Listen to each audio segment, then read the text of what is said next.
Hello and welcome to Apologetics 101. I'm your host, Brian, your resident Christian apologist, and today we're doing round two of my response to Dr. Joel Duff. I didn't know if there was going to be a round two or not, but well, I kind of figured he probably will try to respond or do something like a response. It's kind of a response, but it doesn't really respond to anything that I've argued in the video. I don't know how to explain it. He didn't show any clips from any part of my video. Um, he really didn't deal with any of the arguments. What he said in the community page, his community page on his channel, makes me think he didn't even watch any part of it. If you see the little screenshot he shows on his video, it shows the little bar of how much he watched, and it was very little. So I don't think he really watched my video at virtually at all. If he did, it was not that much of it. Um, my video was 2 hours and 45 minutes, or 48 minutes. Excuse me, two hours and 48 minutes. So less than 3 hours long, and apparently he didn't want to watch it. The reason why it was so long was because of the video about over an hour of it dealt with a presentation that I put together to demonstrate what Carl Werner's actual position was and his actual beliefs and what he's actually arguing for, and as well as mine, and then dive into the video to show how Dr. Joel Duff was intentionally misrepresenting his position, and uh, and I don't even think he quite understood why I accused him of deception. I don't argue for deception the same way that Joel does. Joel tries to sit there and say anytime he thinks something's false, he thinks it's deception. He thinks that you're deceiving somebody. He thinks you're lying to them, even though technically the person really believes what they're saying. That's not a lie. Dr. Duff, that is not what a lie is by definition. A lie is when somebody knows the truth is different other than what they are saying. Okay? Now, sometimes people will use the word lie in a loose sense, in a generic sense, to generally refer to a deception out in the world. Like sometimes we'll talk about the lie of evolution.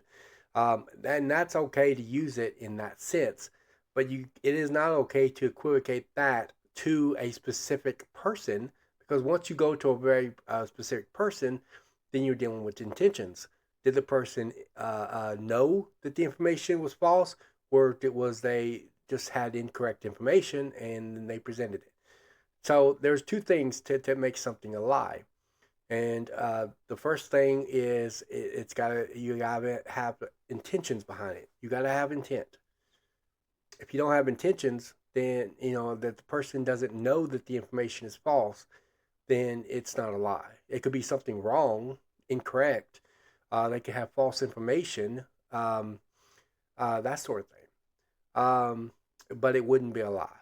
Um, but uh, uh, now, in this case, you gotta have like both falsehood and intention. That's what you gotta have to make it a lie. Okay, it's easy to prove the later of these two. False intentions. Or falsehood. That's easier to prove if you can demonstrate what you're saying. Which in this case he can, because at the end of the day, Joel actually admits that there's similarity, at least with the tell, and other evolutionists are admitting the similarity. The paper that we're going to go over today and talk about, and that Joel went over, admits the similarity. So everything that we have argued, okay, was validated. So, but we're going to talk more about that in a minute. In the meantime, here's the theme, and let's jump right in.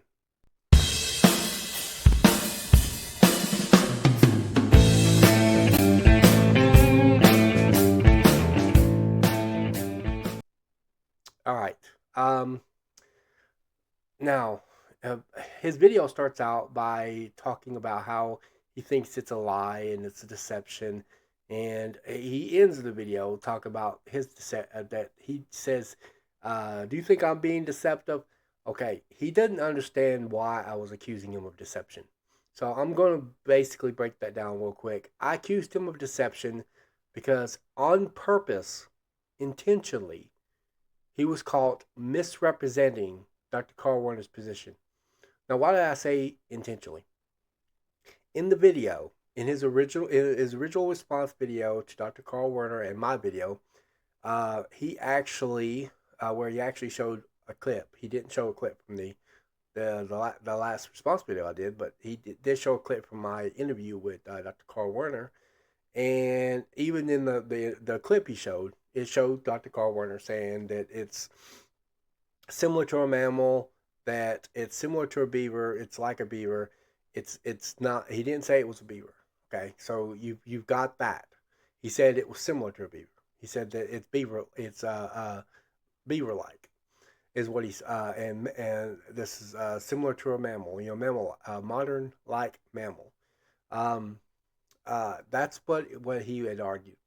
Okay, and in the video, Dr. Duff actually admitted to knowing that what Carl Werner was arguing. He knew that he was arguing that it was similar to a mammal, that it was similar to a beaver.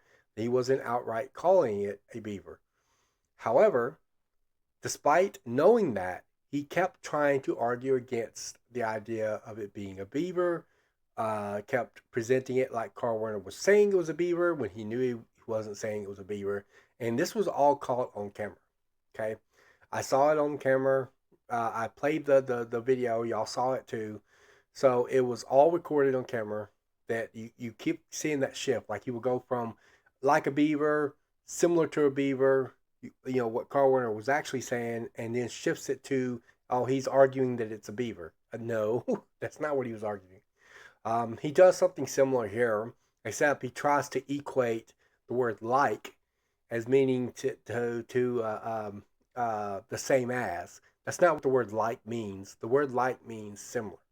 Okay. Now, there's always a possibility that something be similar because it is that thing. If I say this is like a car, if it is a car, then that could explain why it's like a car. But it also could be something that is similar to a car, like in shape or architecture. The fact that it has four wheels. It could have a similar design, but may not be a car. So the word like does not necessarily imply that it is the thing in question. It just implies similarity. It could be or it could not be, but it just implies similarity. Carl Werner was not allowed to do a side-by-side comparison, the beaver-like mammal. He wasn't allowed to do comparison to it. He wasn't allowed to photograph it. He wasn't even allowed to see it or handle it or anything. Now, handling I can understand, but I don't understand why they wouldn't let him see it or photograph it. That doesn't make no sense. There's only one image of this thing floating around the internet. It's the same image used in the paper that we're going to be looking at. It's the same image, that you can find. It's the only image you can find online. I actually was fortunate enough to find, thanks to help to another, I think he might be a YC, a Young Earth Creationist. I'm not sure what uh, um, uh, type of Young Earth Creationist he is. I don't know if he's one that's sympathetic with some of the claims of evolution, or is he, one that is strictly conservative when it comes to young Earth positions? I don't know. But I do know that me and him had a conversation, and we talked about it a little bit, and he did give me a link to this photo because I was trying to find one that was good. All I found was, these bad partial pictures. Now the picture is still partial, but it is enough where it's clear enough where we can be able to see things like the teeth just by doing an amplified version of the photograph. So that way we kind of zoom in and look at the teeth and go from there. Because that's going to be a big part of this discussion. We're going to be looking at the teeth. But any given case, uh, all Carl Werner was trying to say is that it was similar to a beaver because he's basically saying the same thing that the other evolutionists are saying. Okay, so we're not really saying anything different, right? We're not saying it is a beaver. We're not saying it's not a beaver. We're not saying it's related to a beaver. We're not saying it's not related to a beaver. We're just simply saying that it's similar to a beaver, which is exactly what all the evolutionists were saying. All the newsreels were saying it. And one of the things, pushbacks that a lot of the critics on Joel's channel did. So Joel dropped a comment about my response video, and next thing I know, I got an army of critics just pouring into my video. Okay, there was only one other time that's happened on my channel, and the other time that I thought about wasn't actually on my channel, but on a different channel. I'll mention that in a second. But the only other time that's ever happened is when Erica did a response video to my Tompkins interview, and suddenly all of her supporters came onto my channel and began to do what they do, and hound me over it. So, but that was the last time that happened on my channel. Now I also saw it on Dr. Rob Carter's channel when he did a video on the issue of Tompkins' study and on Erica's um, video. He was the first to actually offer a response video. I was planning up a response video. Eventually, I turned my response video into a response video series on that, and responded to all of Erica's criticisms, and a lot of discoveries got made during that time, and a lot of issues got brought to the surface, and all of a sudden, all of Erica's videos have been debunked since then on the Tompkins issue. But anyway, the point is that apparently Erica had dropped the line that Carter was going to do that, and next thing you know, all of Erica's supporters just flooded. I mean, even worse than because with the response video thing, when she did a response video of my Thompkins interview, my channel was not quite that flooded. It was more like spread out. It wasn't back to back as much as it was with Carter. Carter was really back to back. Now, what about in the case of Joe Duff's situation? It was back to back.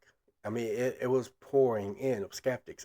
Every couple of days, I had some new name that was responding to my video, and either my response video or the one with um, the initial Werner interview that I did, initial Carl Werner interview.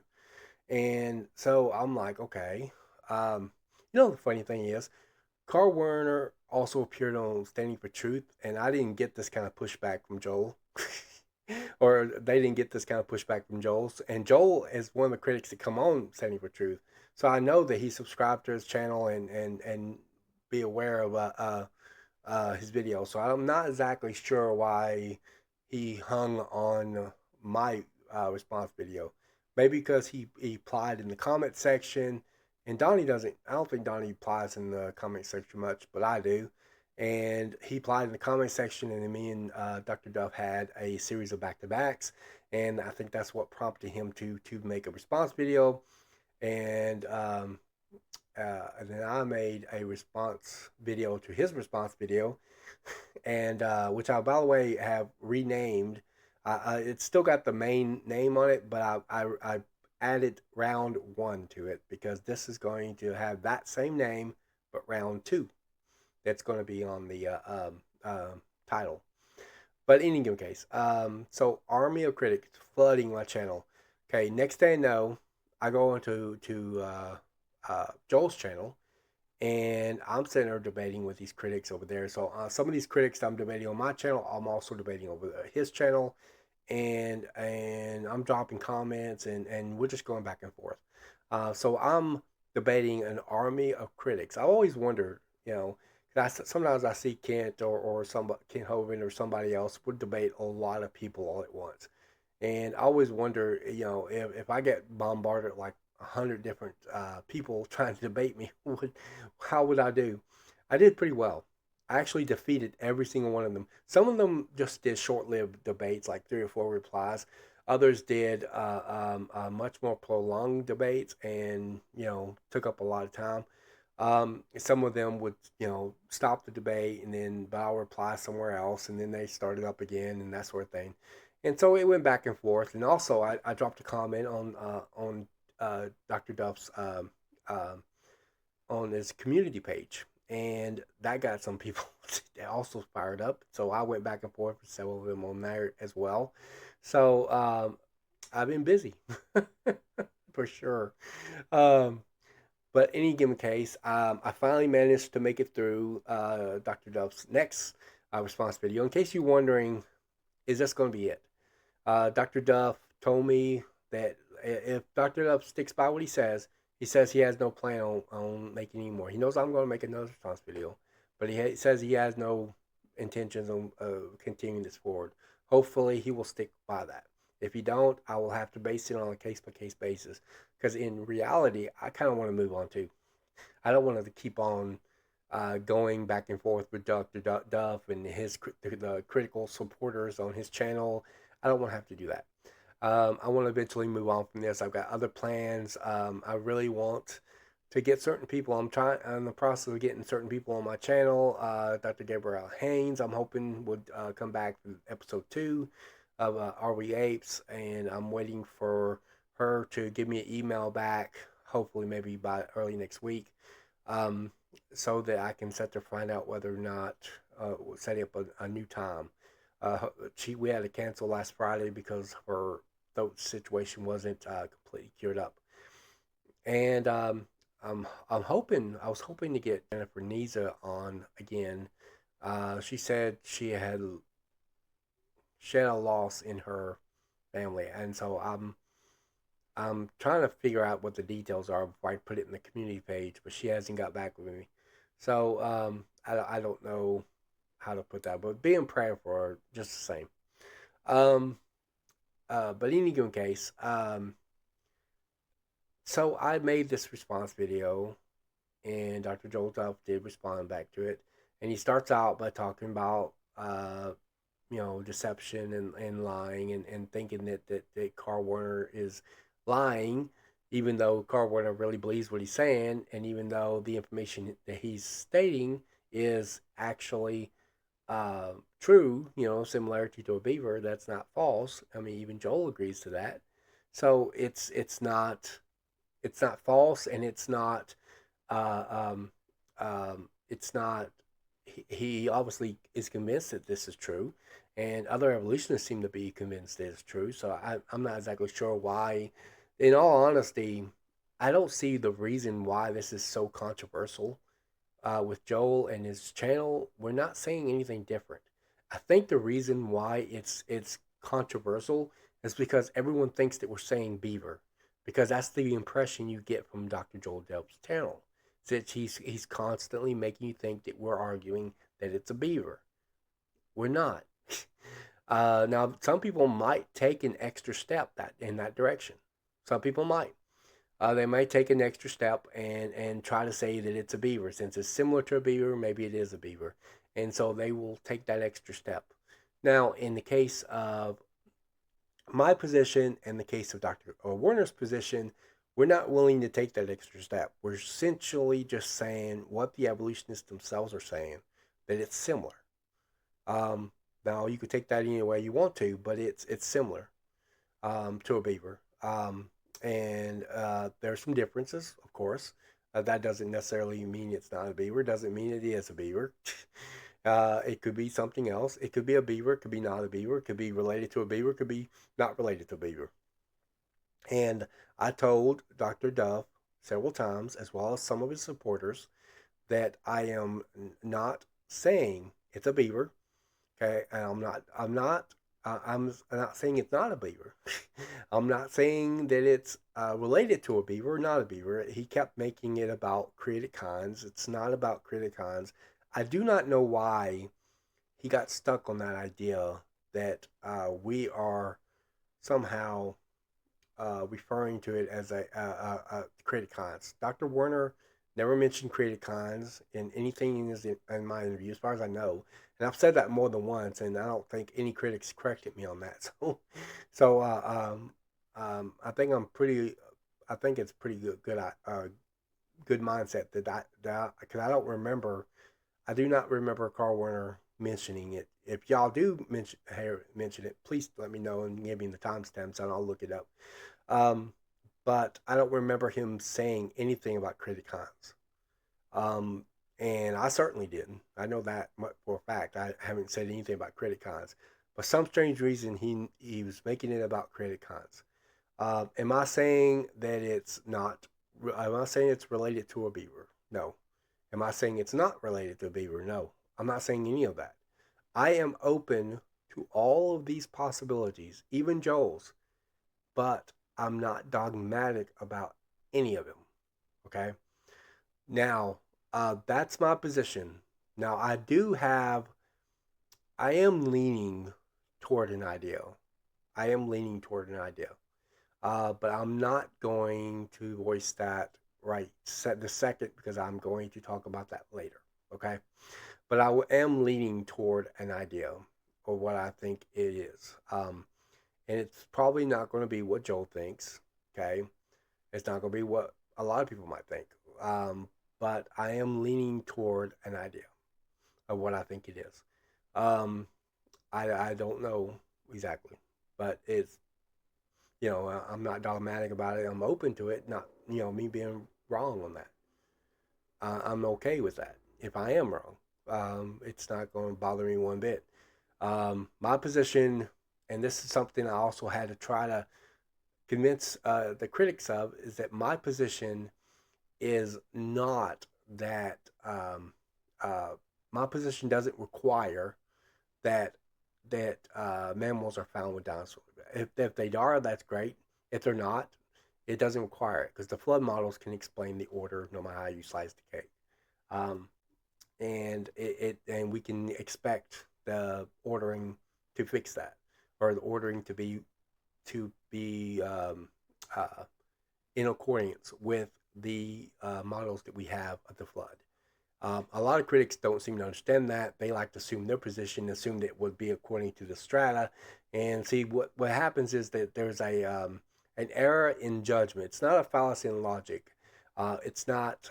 It's what it is. Is it's an error in judgment. It's an error in decision making. It's called confirmation bias, and essentially, it's when someone thinks that because their position can confirm what they're saying, like hey, look, we would expect this to be true if our position is true. Oh, it is true, therefore our position is true, and then they don't take into account that the other side, the alternative position, says the exact same thing. It also expects it that way. Now, a lot of critics are going to push back and say, no, no, no, no, no, you can't expect that. It's like, okay, have you even read any of the flood models before? Ever? Andrew Snelling, Michael Ord. Have you read any of these guys? Have you read the rate team studies, which also introduce a flood model? Have you read any of that? Have you read CPT, catastrophic plate tectonics, Baumgartner? Have you read any of these things? Then, if you have never read any of these things, why are you telling us what we would expect on a global flood based on the global flood models? Because you haven't read them, so you can't really say that because you've not read them. We do expect the order of the fossils to be that way. Okay, and both parties can predict and expect that the order of the fossils. Now, I think that we can explain the fossil record better in the flood models than they can in evolution. We can explain why there's complex organisms in one of the lowest layers of the so-called geologic column. We can explain that. We can explain why there's soft body organisms also found in even in the Cambrian layer, like jellyfish, for example, and why and also why there's mollusk shells all over the world that are found in the closed position. They have like a little thing that actually separates the or combines the two halves, two halves together. And when they die, they open up like this. So we should find them two halves because that little piece decays within hours. So we should find two halves that are fossilized like that, separate. That's how we should find mollusks. And some of them are even found like that, but the vast majority of mollusk shells, we got find these all over the world. The vast majority of them are found fossilized in closed position, and it's one of the most common common fossils that we find, and they're found all over the world in the closed position, fossilized. That is strong evidence for rapid burial. We can account for that in our flood models. Evolution has trouble counting for it. Just like they have trouble counting for the soft body organism. We also count for why there's fossils all over the world, because fossils can only be created in specialized conditions. This is universally recognized. You can actually find it online from evolutionary websites. Will say the same thing, that fossils can only be created in specialized conditions. Now, today we don't normally see something fossilized. On occasion, there might be a mudslide or a volcanic eruption or a local flood, and somehow a fossil gets created. Okay, doesn't take millions of years for it to happen, but sometimes that does happen. But it's rare because it only takes specialized conditions, specialized circumstances to create a fossil, because you have to rapidly bury the fossil so it's void of air. You don't want to void of oxygen, because that oxygen will actually make it decay faster. And also that it is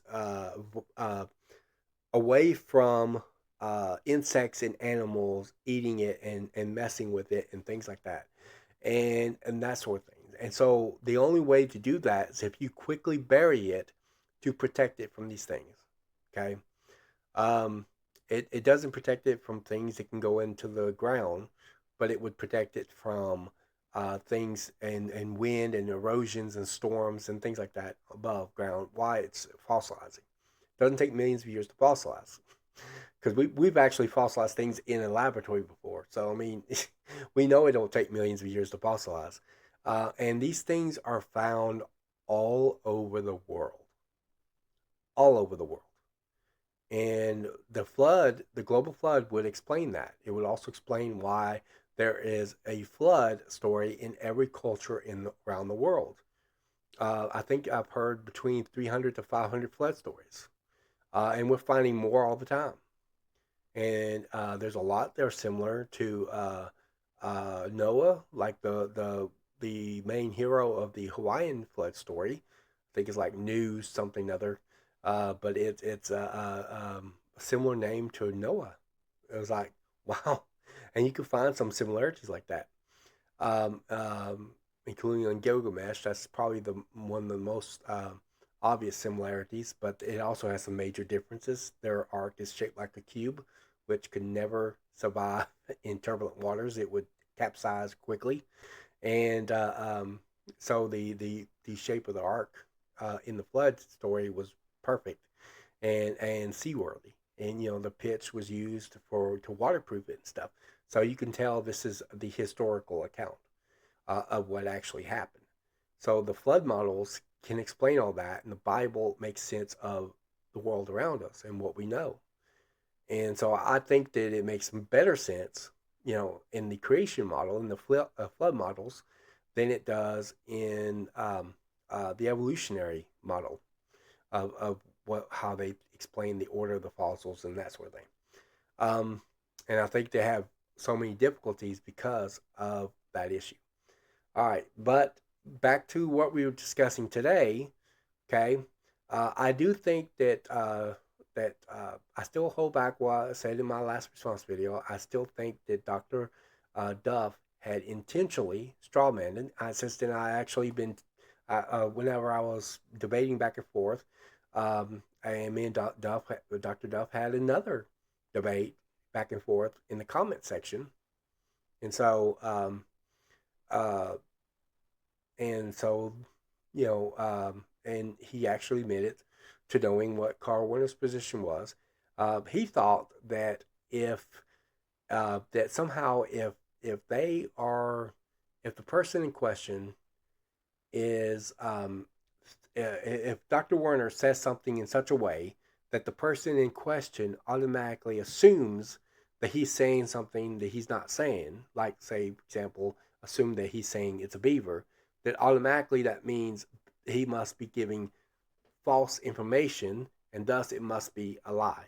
That's how he tried to justify it. Strangely enough, all the critics, including the ones that actually claimed to have seen my entire response video actually admitted, or not admitted, but didn't bother to defend Dr. Duff's integrity. And Dr. Duff himself didn't try to defend it. There's been a few, Dr. Duff included, who tried to justify his lack of integrity, and justify his straw man argument. But nobody, no one, none, not Dr. Duff, not anyone, tried to defend Dr. Duff's integrity. And this is kind of interesting because that was the main thrust of my videos. Like how airtight it was, my response video. Was it so airtight that nobody could defend Dr. Duff's integrity? I didn't see anyone say, no, no, no, no, Dr. Duff didn't straw man you. No, no, no, no, Dr. Duff didn't misrepresent you. No, you are saying it's a beaver. None of them said that. Okay? None of them. And I told them outright, I did not say it was a beaver. And, and he said, well, and sometimes some of them did try to say that Carl Werner said that it was a beaver, or modern. But if you actually watch the clip, he will say like a modern animal, like a modern mammal, like a modern mammal is what you say, like a modern mammal. That's the same thing as saying modern like. It's not saying it is a modern mammal. It's saying it's like a modern mammal. It's saying it's similar to a modern mammal. That's what the word like actually means. It means similar to something. Now, that means it could be it or it could not be it. But it does not necessarily mean it is it. We're not saying that it is a beaver because it holds some kind of superficial similarity or something. We're saying that it's similar to a beaver, which the evolutionists themselves agree with, even Joel. And so, but we're not saying it is a beaver. And I said that multiple times during my response video, and I know people heard me. I said it many times in the comment sections of both of our channels, and I said it to Dr. Dove, no telling how many times. And yet, he still continues to misrepresent our position. That's why I accused him of deception. I didn't take it lightly to accuse him of that. According to his channel's bio, he's supposed to be a Christian. So yeah, I did not take that lightly at all. It's not something that I like accusing of anyone of, especially someone who professes Christianity. I don't like accusing anybody of that. I did it because it needed to be called out. I didn't do it because he falsely called Dr. Werner a liar or a deceiver.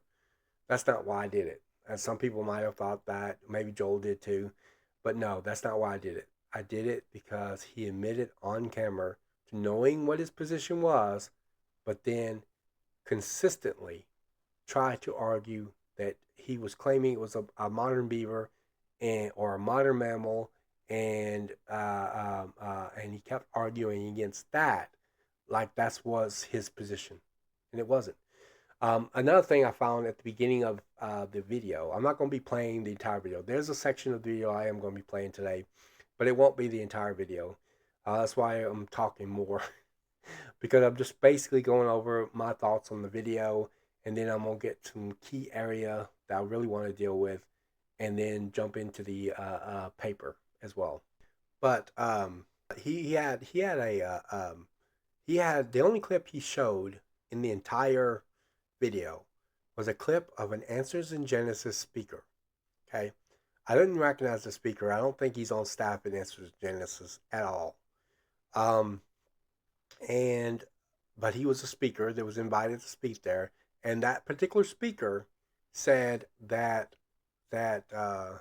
modern beaver had been found with it. He didn't really specify what it is, but I think everybody probably fears it's got to be the Beaver-Like mammal that's been spoken of there, and one of the real newsreels that called Jurassic Beaver. All right, so and I think that's reasonable. I think that's a good reference to it. Um, Not Jurassic Beaver. I know they're being tongue in cheek there. I know they're just being. They're not really saying it's a beaver. Okay. And by the way, that's another thing in the video. Dr. Carl Werner didn't say it was a beaver. or he didn't say that they were thinking it was a beaver. He says, well, these people are, yeah, they call it a Jurassic beaver, but they didn't actually mean it was a beaver. Carl Werner ain't saying that either. Carl Werner directly told me that. In fact, I put that in my video.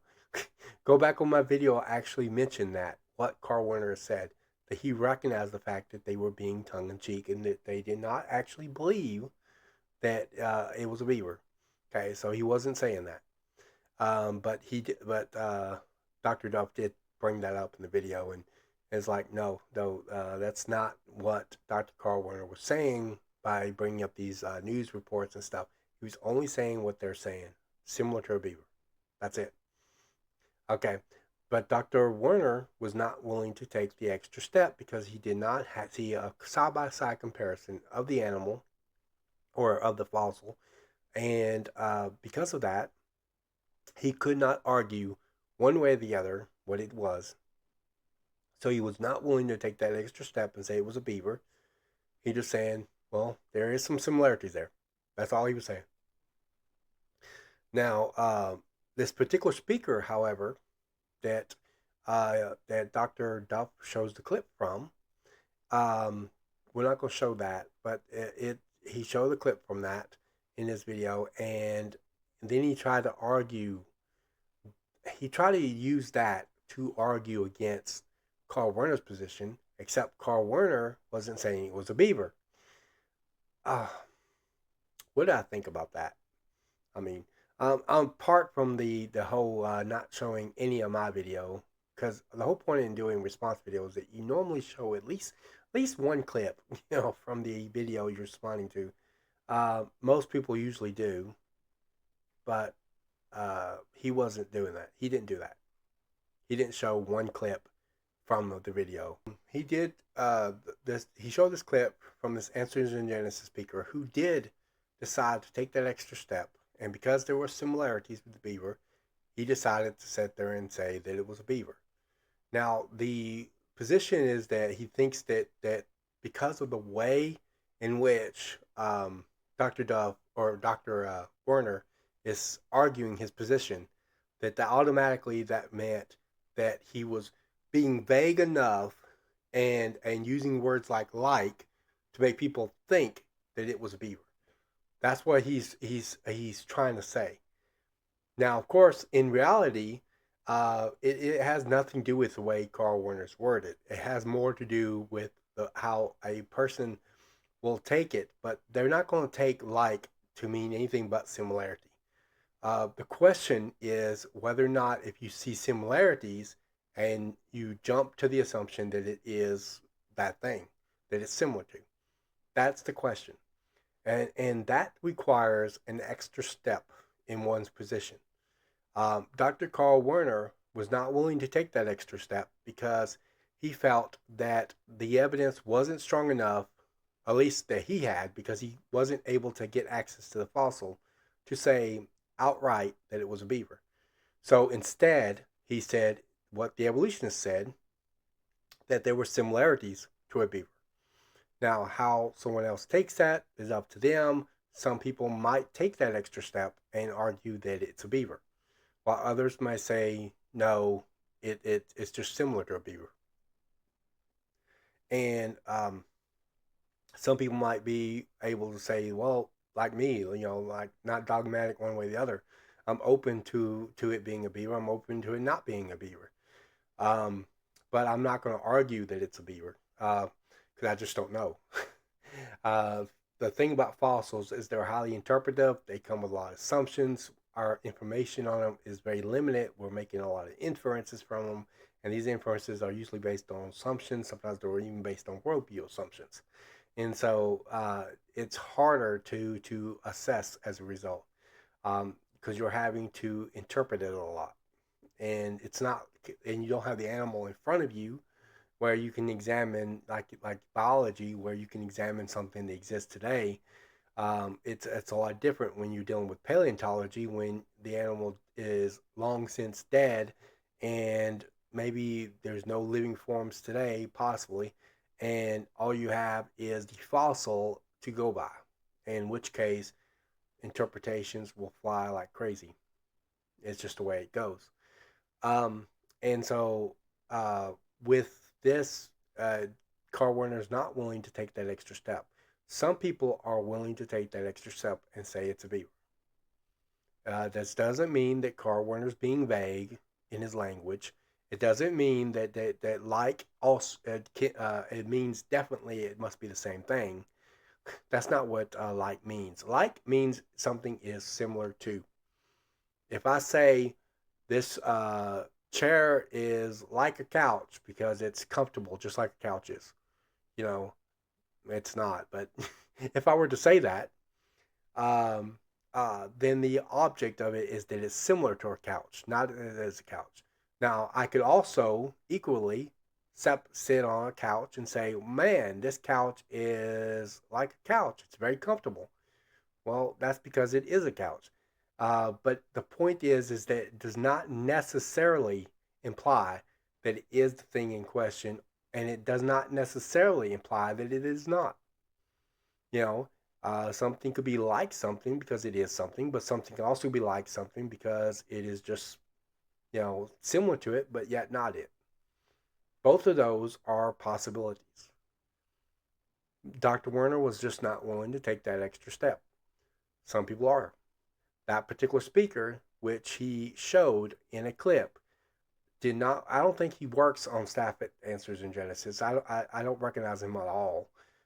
So I'm thinking that maybe he's just a speaker that came there to speak at the Creation Museum or something like that. Um, but he does not work for Answers in Genesis, which means he basically is, they might call him there for a particular reason, but he may just be taking that extra step and deciding to take the extra step. But the fact that someone else takes the extra step and say it's a beaver does not imply it to Dr. Carl Werner.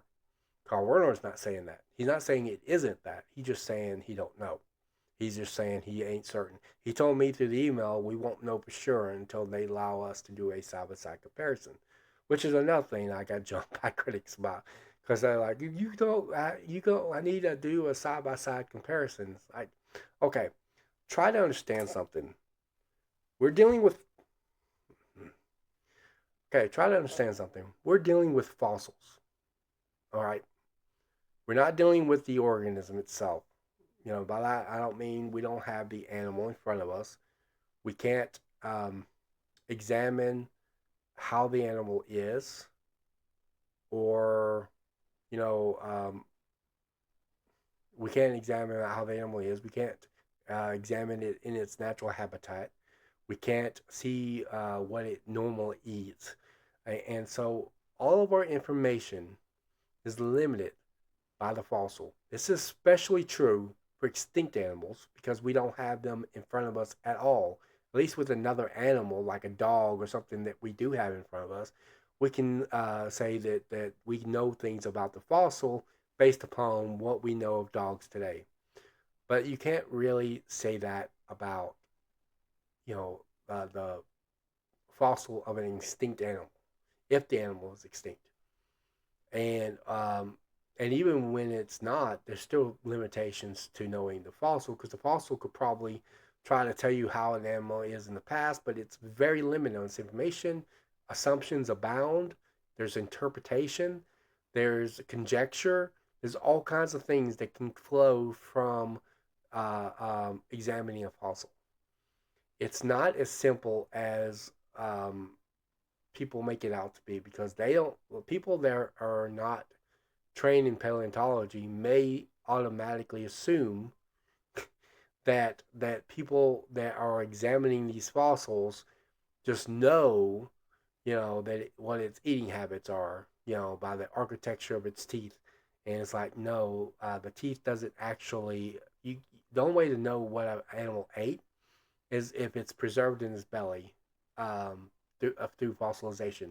That happens on occasion. And even then, you don't know what it normally eats. You only, unless it has a lot of it, you only know what it ate prior to its death. What it can eat. Teeth itself is a little bit. We're going to be discussing that more later, but teeth itself is not a good indicator of what something eats. a lot of paleontologists do that with the teeth. They automatically look at the teeth and they say, "Oh, well, it's got sharp teeth, so I guess that must mean it ate meat." Sharp teeth does not necessarily eat meat. We got things today, like fruit bats, they have sharp teeth, or koala bear, who's a herbivore. Koala bear actually discovered recently that koala bear wasn't actually a bear, even though it has bear in its name. It's actually not a bear. It's a marsupial, but it's not a bear.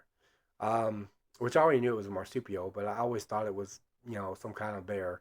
It looks like a bear, doesn't it? But it's actually not considered a bear. All bears are omnivorous. They're omnivores. I remember in the response video, not the one that we're responding to, but the last one that Dr. Duff did. I remember him calling bears carnivores. That's false. All bears are omnivores. That means they eat both plants and meat. The closest carnivorous or closest carnivores bear among bears is the polar bear. My guess is because it lives in Arctic or Arctic areas, in around Canada, Alaska, in places in the north, and as a result, it's much more limited on what it's able to eat. But that's the closest carnivorous of the bears, you know. But even in case of a polar bear, it's still omnivore. It can still eat plants and animals, and it does, but it just mostly eats, you know, animals, like fish or something. Um, but they're not carnivores. But they're omnivores. Yeah, and they have sharp teeth. So does a koala bear, and it's a herbivore. Fruit bat, same thing. It's herbivorous. It eats fruit. That's actually how it gets its name. Um, but yet it's not carnivore. It's not a carnivore, even though it has sharp teeth. Sharp teeth does not necessarily mean it's carnivorous. And one of the things that they make a deal about is that it has seal-like teeth. Now, later, I'm going to confirm this. It does have teeth like a seal. I agree with them on that. Based on the actual fossil picture that we see, because we can see the teeth from the side view of the fossil that's there. And I've got a very high resolution video, thanks to this guy that gave it to me. I'm glad he did. So we can be able to look at the teeth much more clear. You won't be able to see the teeth very well in the paper, and they have drawings of the teeth. You think evolutionists will learn their lesson on drawings from the whole Haeckel embryos? Drawings are not the actual image of the fossil. My guess is the people that did this paper could not handle the fossil. The picture their live picture they have is the low resolution picture. It's small, can't amplify it or nothing, and it's the same picture that's floating around the internet. So it's not a very good picture. I don't think that the writers of the paper were allowed to handle or deal with any of the actual fossil, just like Carl Werner was not allowed to deal with it. They might have dealt with cast of the fossil, possibly. I don't know if there is cast of the fossil, but they did not allow to deal with the fossil. And of course, if they did allow them to do the cast, I don't remember seeing any live images of a cast, so that might not even be the case either. What I did see mostly of is drawings of the teeth and jaw, things like that. I did not see actual live images of these things. So we're going to be looking at the live image of the fossil, or by live image I mean the actual photographed image, not a drawing. And you can make up your own decision whether you think this looks like anything like the teeth that they drew in that paper. So, but anyway, you think from Haeckel's embryos that they would learn the lesson on drawings, but they haven't. And of course, Joel makes a big deal on that as well. But in any given case, um, um, because it has teeth similar to a seal, and it does have teeth similar to a seal, they think it eats fish. Why do they think that? Because the seal eats fish. Because the seal eats fish, they think it eats fish. So that's why they think that. Is it possible that they didn't eat fish? Yes. Um, Now, beavers don't eat fish. That there's a myth going around that beavers eat fish. They don't actually eat fish. And if you actually see in the teeth of a beaver, it's really flat and weird looking, and it's got orange tin in it, probably from iron and something like that in the teeth. Um, but it's I saw the teeth of a beaver. I don't think that this thing has the teeth of a beaver. At first I thought it was similar to a beaver, might have been similar to a beaver, but it's not. It's. I agree with the researchers on the teeth being like that of a seal's. It's very similar to that of a seal's. So we'll get into that here a little bit when we cover that in the paper. Some people were saying like, "Hey, you're afraid to show this paper on screen, on this peer review paper."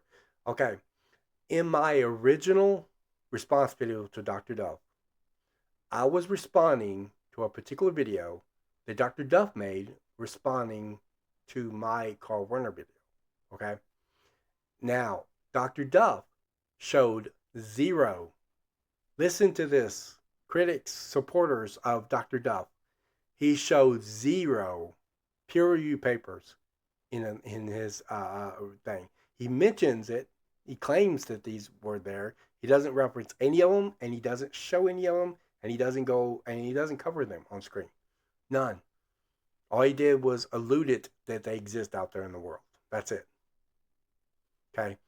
And what he did show on screen was Wikipedia. That's what he showed. And Wikipedia is not a scientific literature.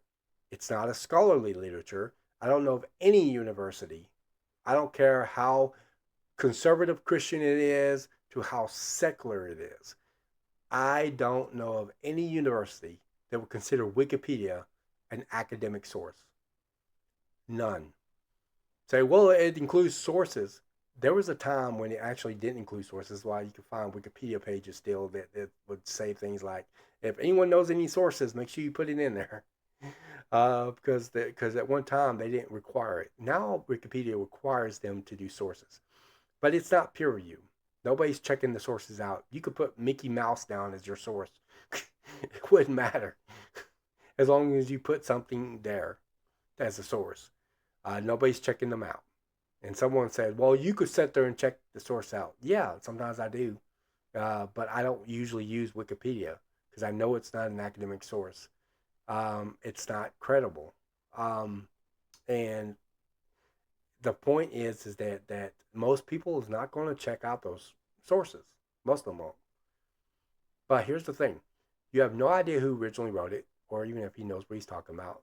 You have no idea if he's interpreting these sources correctly, and you have no idea who's coming in after him and editing what he said. So the guy could come in, write a thing, leave sources for it, and then someone else can come in afterwards and change the information and leave the sources the same. And even though the source is not supporting what's being claimed there in the article. So I realize it's free, it's convenient, and I don't. If you just want to use it, just slide, Wikipedia could have some things on it that's really good and educational, and I get that. But I also realize it has a lot of evolutionary assumptions too. But I'm more concerned with the fact that it is not a very academic source. You know what I'm saying? It's not scholarly. I don't know of any academic university that would consider it so. So, but this is what he presented. The point is that Wikipedia, by anyone's standard, is not a peer review source. Nobody's standard of peer review would ever put Wikipedia to that level. Ever. I certainly don't know of any academic that would. I don't even think Joel would. If you push him on this, I don't think Joel would put it to that standard. Because it doesn't have that standard. And no one thinks it does. And that's why I didn't bring up any peer review papers or go over any peer review papers. I went over the press releases because that's what was dropped to me by Dr. Carl Werner. I had one guy like, well, don't you know the difference between peer review and press releases? Yes, I do. Very much so. And I talk about them on my channel all the time. And you guys who are subscribers, who's watched my videos, y'all know I've gone over peer review papers before. I'm not afraid of them at all. I don't mind going over peer review papers that I don't agree with. I don't mind going over peer review papers I do. It doesn't matter to me. I went over a peer review paper sometime back on, actually about maybe 4 or 5 videos ago on the Y chromosome issue. Because I think the paper does a great job, whether they realize it or not, of showing that created kinds make sense of the data that we're seeing right here from the Y chromosome issue. And I did a whole a video just on that paper. Yep, the Y chromosome. It was called "The Fall of Evolutionism on the Y Chromosome Debate and the Rise of Created Kinds." I really like that video. I really do. And that video went over a peer review paper, and one that was controlled, one that was very filtered through evolutionary presuppositions. I mean, the writers clearly had evolutionary presuppositions from beginning to end, and I still talked about it. I'm not afraid to go over peer review papers. The reason I didn't in my last response video is because Dr. Duff did not. Now, in this response video, we are going to talk about it because Dr. Duff does talk about it in his response video. Now, in my correspondence with Dr. Duff kept saying, well, why don't you go to this pure paper? I just want you to see the paper. I just want you to see the paper. And I kept trying to explain to him, it's not going to make a difference. I'm not arguing that it's a beaver. I am arguing it's similar to a beaver. I really don't expect this paper to say anything different other than it's similar to a beaver. You know, because all the other evolutions are saying it's similar to a beaver as well. Even you admit it. You know, Joe, you admit it's similar to a beaver. Okay, and so everything else is saying that. I don't see this paper saying anything different on that, and it didn't. I was right. It does actually identify similarities there. Um, and in fact, the language it's used is even stronger. It talks about the web feet on the back. Marianne gives the evidence for that, which the press releases made it sound like it was just conjecture that it had possibly had web feet. But then when you go to the paper, it actually talks about the evidence for it having web feet. And I think the evidence is strong enough to convince me that it did have web feet, at least on the rear end. I don't know if you could really tell if it's on the front or not. They think it's on the rear end. Could be on the rear end. But there's no way to know if it's on all four. We just know that we don't have no evidence that it's on the front end of the fossil that we're discussing, the beaver-like fossil. So, but we do know that they did say that they found, as we're going to see, tissue between the digits in the rear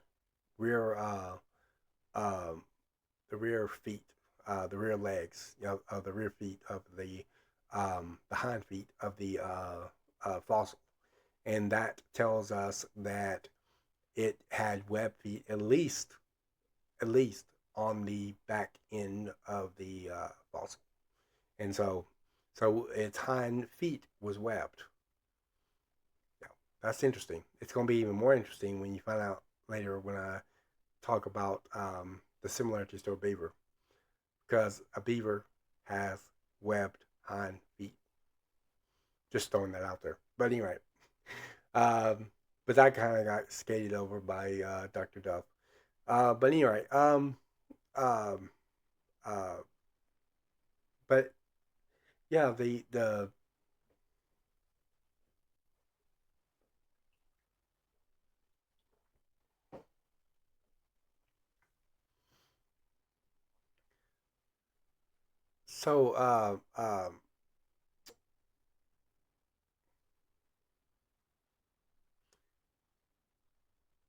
so they thought that the reason I didn't bring up a peer review paper in my initial response video is because Dr. Duff does. But we are going to be talking about it today because Dr. Duff does. The reason why I did not look at the peer review paper because it was pointless. It was just going to tell me the same thing I already knew. Um, it's going to try to reclassify it, and I don't know. Maybe Joel thinks that if I see that it's classifying it that way, I will too. gee, I'm going to take it. It must be this classification. After all, they said it was.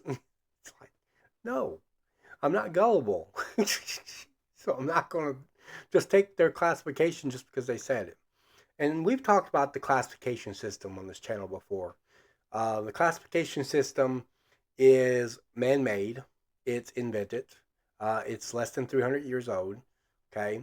It didn't exist in the time of the Bible, so we can't sit there and necessarily have a straight line from a modern classification system all the way to created kinds. That's why there's no exact level that you can put it at. Most of the time, it's usually in family or close to it, approximately. But sometimes it's in genus, sometimes it's in order. It could vary. It just depends on where we are discussing in terms of organisms. Most of the time, it's family. Sometimes it's in the species level, but only it's not really necessarily because created kinds in the species level, but because created kinds is a broad term, and what people call species is more of a subgroup. Um, but sometimes there's only one species left in a created kind, and we call these monotypical animals, animals which only have one species left in a created kind. Duckbill platypus would be an example of that. We're going to be discussing that a little bit today as well as we're reviewing this paper. But I just didn't see any point in going to it because it's just going to tell me the same thing I already knew. It wasn't going to tell me anything different. Um, and I'm not gullible. I would evaluate it, uh, practice something that evolutionists have a hard time with, critical thinking. I can think for myself. I don't need someone else to tell me how to think. I can think for myself. And I always tell people that they need to think for themselves. When they're looking at this paper, when they're evaluating it, make their own judgment calls on it. They don't need someone else to tell them, hey, we think it's ductodont, and automatically, right off the bat, that must be then, because you said it. So it must be classified that way. And that's just not how that works. Um, and we're going to talk about that today, by the way, because I don't think it's a Dr. I don't think it is. That doesn't mean I'm not saying it is a beaver by saying that. I just don't think it's a Dr. I do agree that the teeth is not like a beaver's. It is like a seal's. I do agree with their assessment on that. But it's not like a Dr. Because we're going to be looking at the fossils, their teeth itself, not the drawings. We're going to see the drawings. We're going to see what they're drawn, what they drew, and we're going to see what the fossil looks like. And you're going to see some radical differences between that and what they drew on that paper. Yep. All right. Without further ado, let's dive into a clip that before we dive into that clip, I want to sit there and deal with the abstract because he does start out by talking about the abstract. And so I wanted to be able to discuss that first before we jump into the clip. Okay, let's go to the paper. All right, we're here in the paper. This is the paper. It's called A Swimming Mammal Form from the Middle Jurassic. I will explain this word here in a second. Middle Jurassic, from the Middle Jurassic and ecomorphological diversification of early mammals. Okay, and this is the abstract. And I do have this also on Word right here. I had decided to um, copy this to a Word document so that way I can be able to find certain words, make it easy to find them. I'm gonna let me amplify that.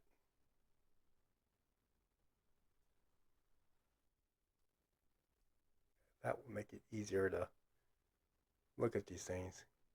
Okay. Now I did highlight certain things, and we'll be checking that out here in a little bit. But right here is the actual paper. I am going to be linking this in the description box below. But I wanted to go over the the abstract because that's something that when Dr. Duff started talking about the paper, what they actually went over, when he actually went over. All right. It says a Docodont mammalian form from the Middle Jurassic of China possesses swimming and burrowing, skeletal adaptations, and some dental features for aquatic feeding. That means like eating fish. Like I said, they thought it would eat fish because it has teeth of a seal. And of course, that's an interpretation. But anyway, in case you wonder, okay, what are these terms here? What in the world is a Docodont? Essentially, Docodonts are considered to be extinct series of what they call mammalia forms. Um, it's a type of mammalia form that is extinct, that is considered, at least by evolutionists, to be indicative of the Jurassic period of time. All right, so essentially, their Docodonts is a category within mammal forms according to the modern classification system and how they chose to group them.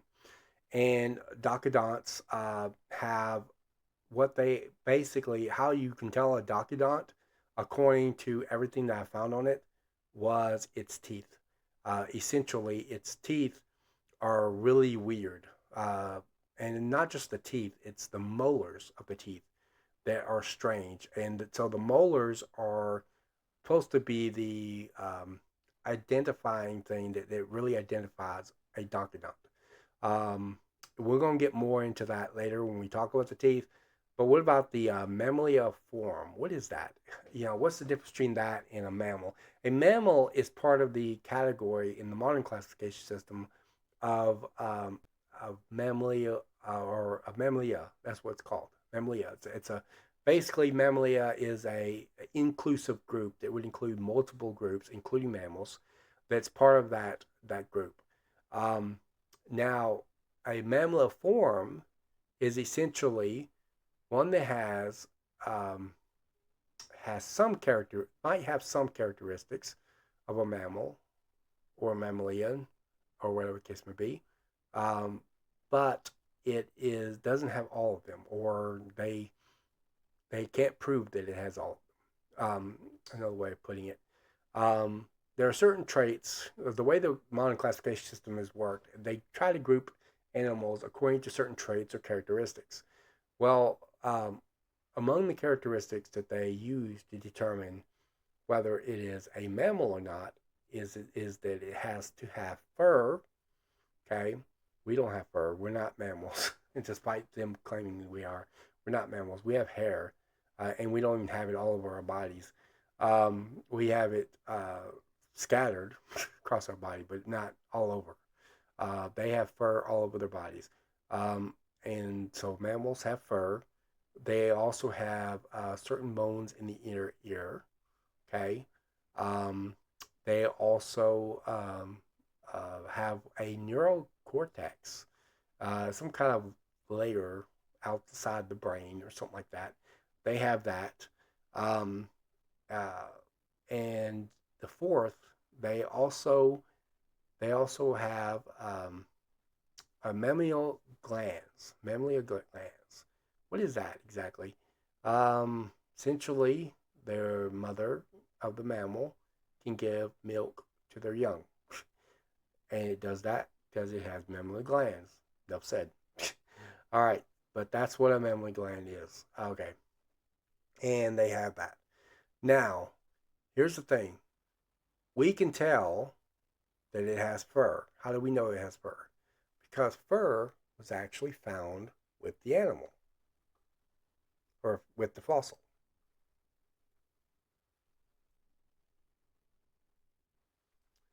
The fur, by the way, the name of the fossil, the official name that they give it is Castorcata. Castorcata. The fur of Castorcata is preserved as impressions of guard hairs and carbonized under furs. Hairs and hair-related integument structures are important characteristics of all modern mammals.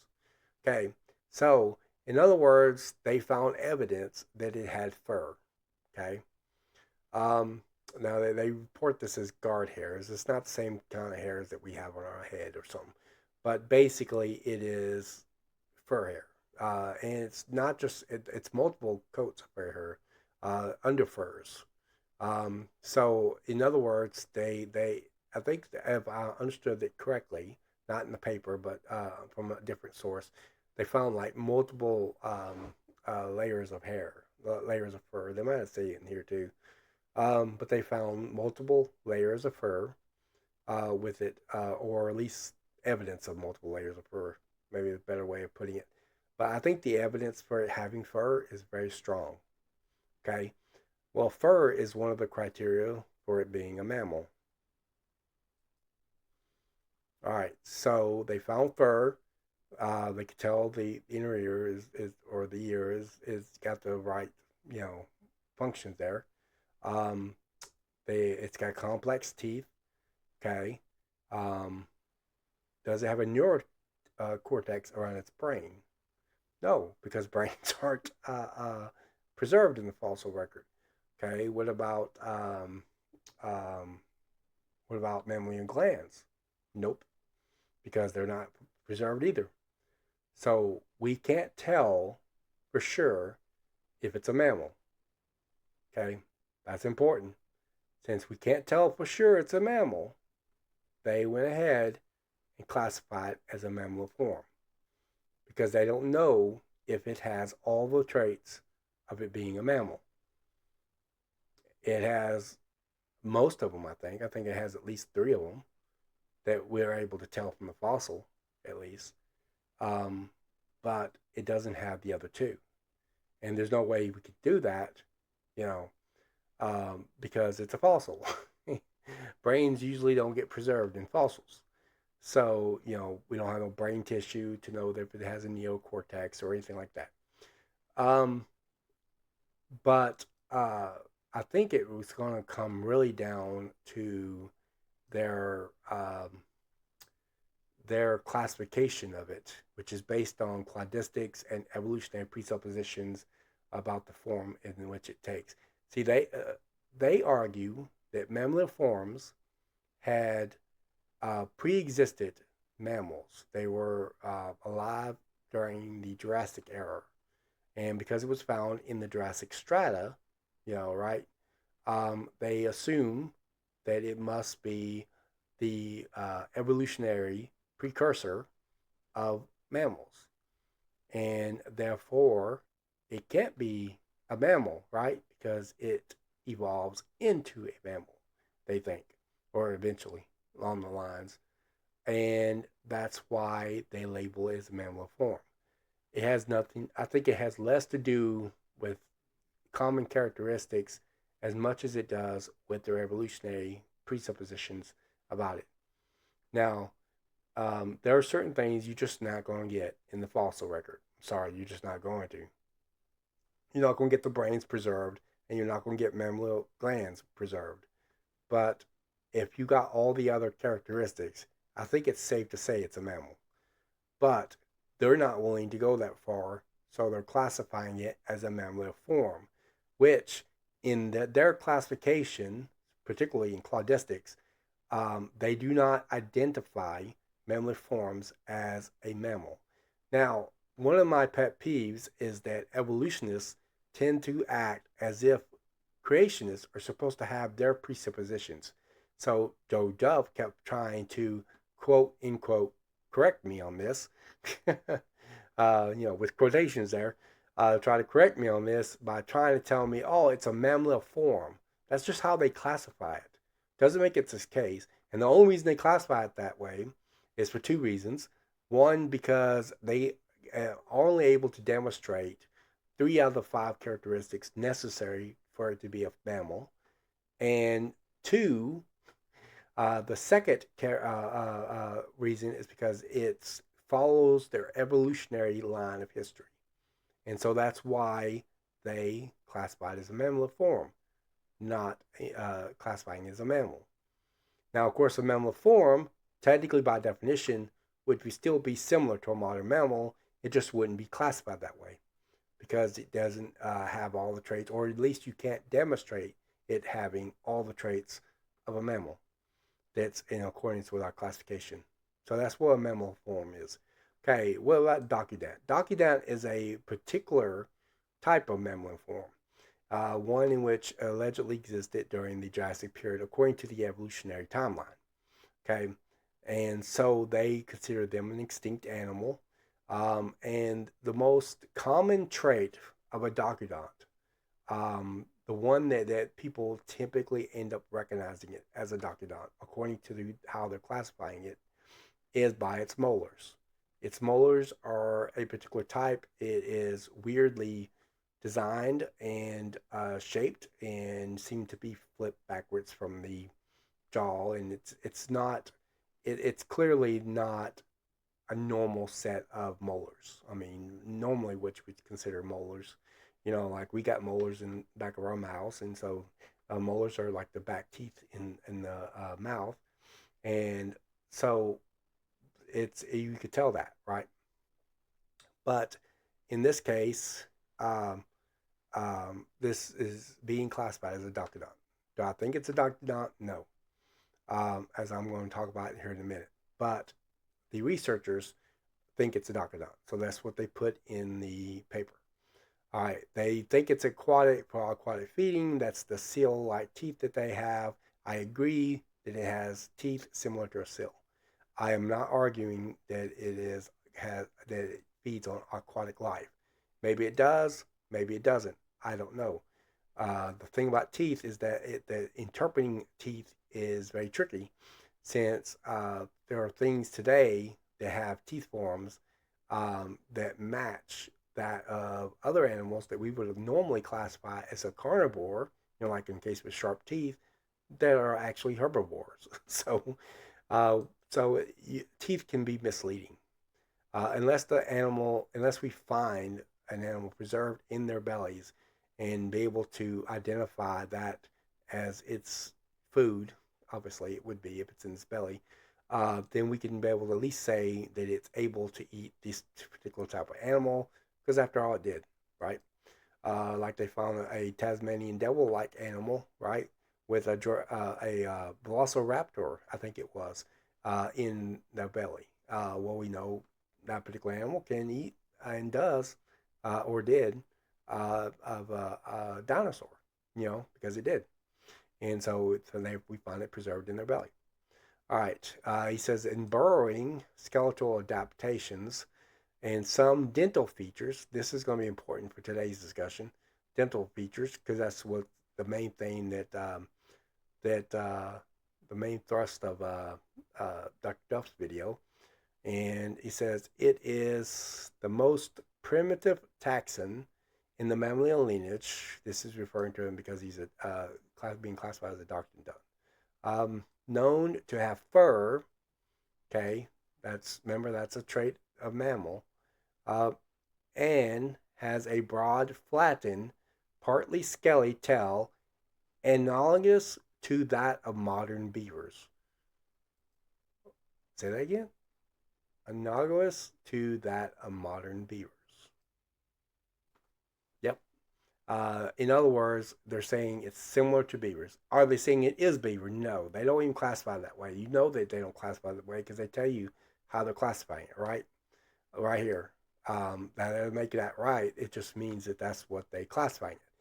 But the point is, if I'm arguing and Carl Werner is arguing that it's similar to a beaver, and then you're saying, oh, well, just check the paper, and you check the paper, and it says analogous to that of a modern beaver's, and it's a reference to its tail, right? So we know at least its tail is. Now he tries to make a big deal because that's one area, but even one area shows that we're right about the similarity. However, I think it has other areas as well. The fur, for example, is similar to a beaver. It's similar to all mammals, but it's similar to a beaver too. Beavers have fur. Okay. In addition to fur, the animal also has webbed feet. We'll get that in a minute. Okay. Now he goes further. He says we infer, talking about the authors, we infer that the docodonts were semi-aquatic. Semi-aquatic. I don't know if other docodonts get the impression of aquaticness at all. But this is a reference to the specific fossil because this specific fossil is considered semi-aquatic, which is another trait of beavers. Not people don't realize that probably. The beavers actually are semi-aquatic. They can go in the water or on land. They actually have webbed feet in the back, which we'll see later. Semi-aquatic. Okay, so that's another similarity to beavers. And convergent to the modern platypus. Now, this is something that Dr. Duff makes a big deal out of. Why do they think that it's a platypus? And they say, oh, well, Dr. Duff says that platypus is a marsupial, and that's about as different as you can get from a placental. And it's like, okay, listen, the reason why they think it's like a platypus is for two reasons. One, it has webbed feet on the back, which is also like a beaver, by the way, because beavers have webbed feet on their hind end. I want to show you an image of a beaver here in a second after we get done with this abstract. But a beaver has webbed hind feet, but platypus has webbed feet on all four. And in addition to that, it's also combined with other types of similarities to other animals. And that's what it means by platypus. It's not talking about it being a marsupial or not being a marsupial. It's not talking about it being a placental versus marsupial. That's not what it's talking about here. It's talking about the fact that it has different parts of itself that's similar to other animals. That's what it means, particularly in the webbed feet, because the webbed feet is actually a similarity of the duck-billed platypus. Okay? And I actually agree with this assessment. It's something that I am starting to lean toward as well, and we'll talk about that later. All right, going further, in many Cenozoic placentals, and he's saying that it also has similarities to placentals as well, not just to marsupials, a marsupial, but also Cenozoic placentals, so placentals that exist in the Cenozoic layer, which they think is another era, another age, another time frame. This fossil demonstrates that some mammalian forms were proximal relatives to modern mammals, developed diverse taxonomy and feeding adaptations, and were ecomorphological different from the majority of generalized small terrestrial Mesozoic mammalian insectivores. Okay, so we're not going to really be dealing with that today, this last part, because it's not really relevant. Of course, obviously, this would probably be inferences and interpretations, and but I didn't really get into that in terms of my research because I don't really care what they think on that. But any case, but we're going to be moving on. We're going to be talking about the teeth here. So we're going to be discussing the clip. I'm going to show a small clip from Dr. Joel Duff's video, and it's going to show the clip is going to show the section in which he deals with the teeth of the fossil and the beaver-like fossil, and discuss that section. And it follows his evaluation of the abstract. But it's a section in which I want to sit there and deal with because that's going to be the main force of his video. In fact, if anything in the video had any kind of strength to it, it would have been that. And so that's why I want to deal with that one, because that's probably going to be his strongest case that he's making right now, is on the teeth of this particular animal, and classifying it as a docodont and trying to identify it as not a beaver or not a modern mammal or whatnot. But the teeth is going to be the biggest deal there. So let's play that clip and get into it. Docodontans are a Mesozoic mammalian form lineage that have specialized molars for omnivorous feeding. Several lineages are known from the Middle Jurassic Like all of them are extinct by the time the dinosaurs are also extinct. Here we report on a large docodontan mammaliform that has some dental features for feeding on aquatic invertebrates and small vertebrates, plus specialized skeleton and soft tissue features for swimming and burrowing. It's also the largest known mammal form of organism, right? That's related to today's mammals. So in that way, you could say they have the most similarities with modern mammals. All right. Um, what he said there, of course, that's how they're classifying it. But I noticed that it doesn't say anything in that description about the molars being the same as Dr. Dunn, because I think they do say it later. But Docodont, most common characteristic is the molars in the teeth. But the teeth, it just referenced the fact that it has teeth similar to that of aquatic feeding, and I'm thinking it's arguing that because it has teeth similar to a seal. Seals eat fish, and so they assume that that's the same for um, this beaver-like mammal. But they aren't a modern mammal in the sense of being any of the major types of mammals that are alive today. All right, we're not arguing that it's a modern mammal, okay? And his reference to I don't know if I mentioned this.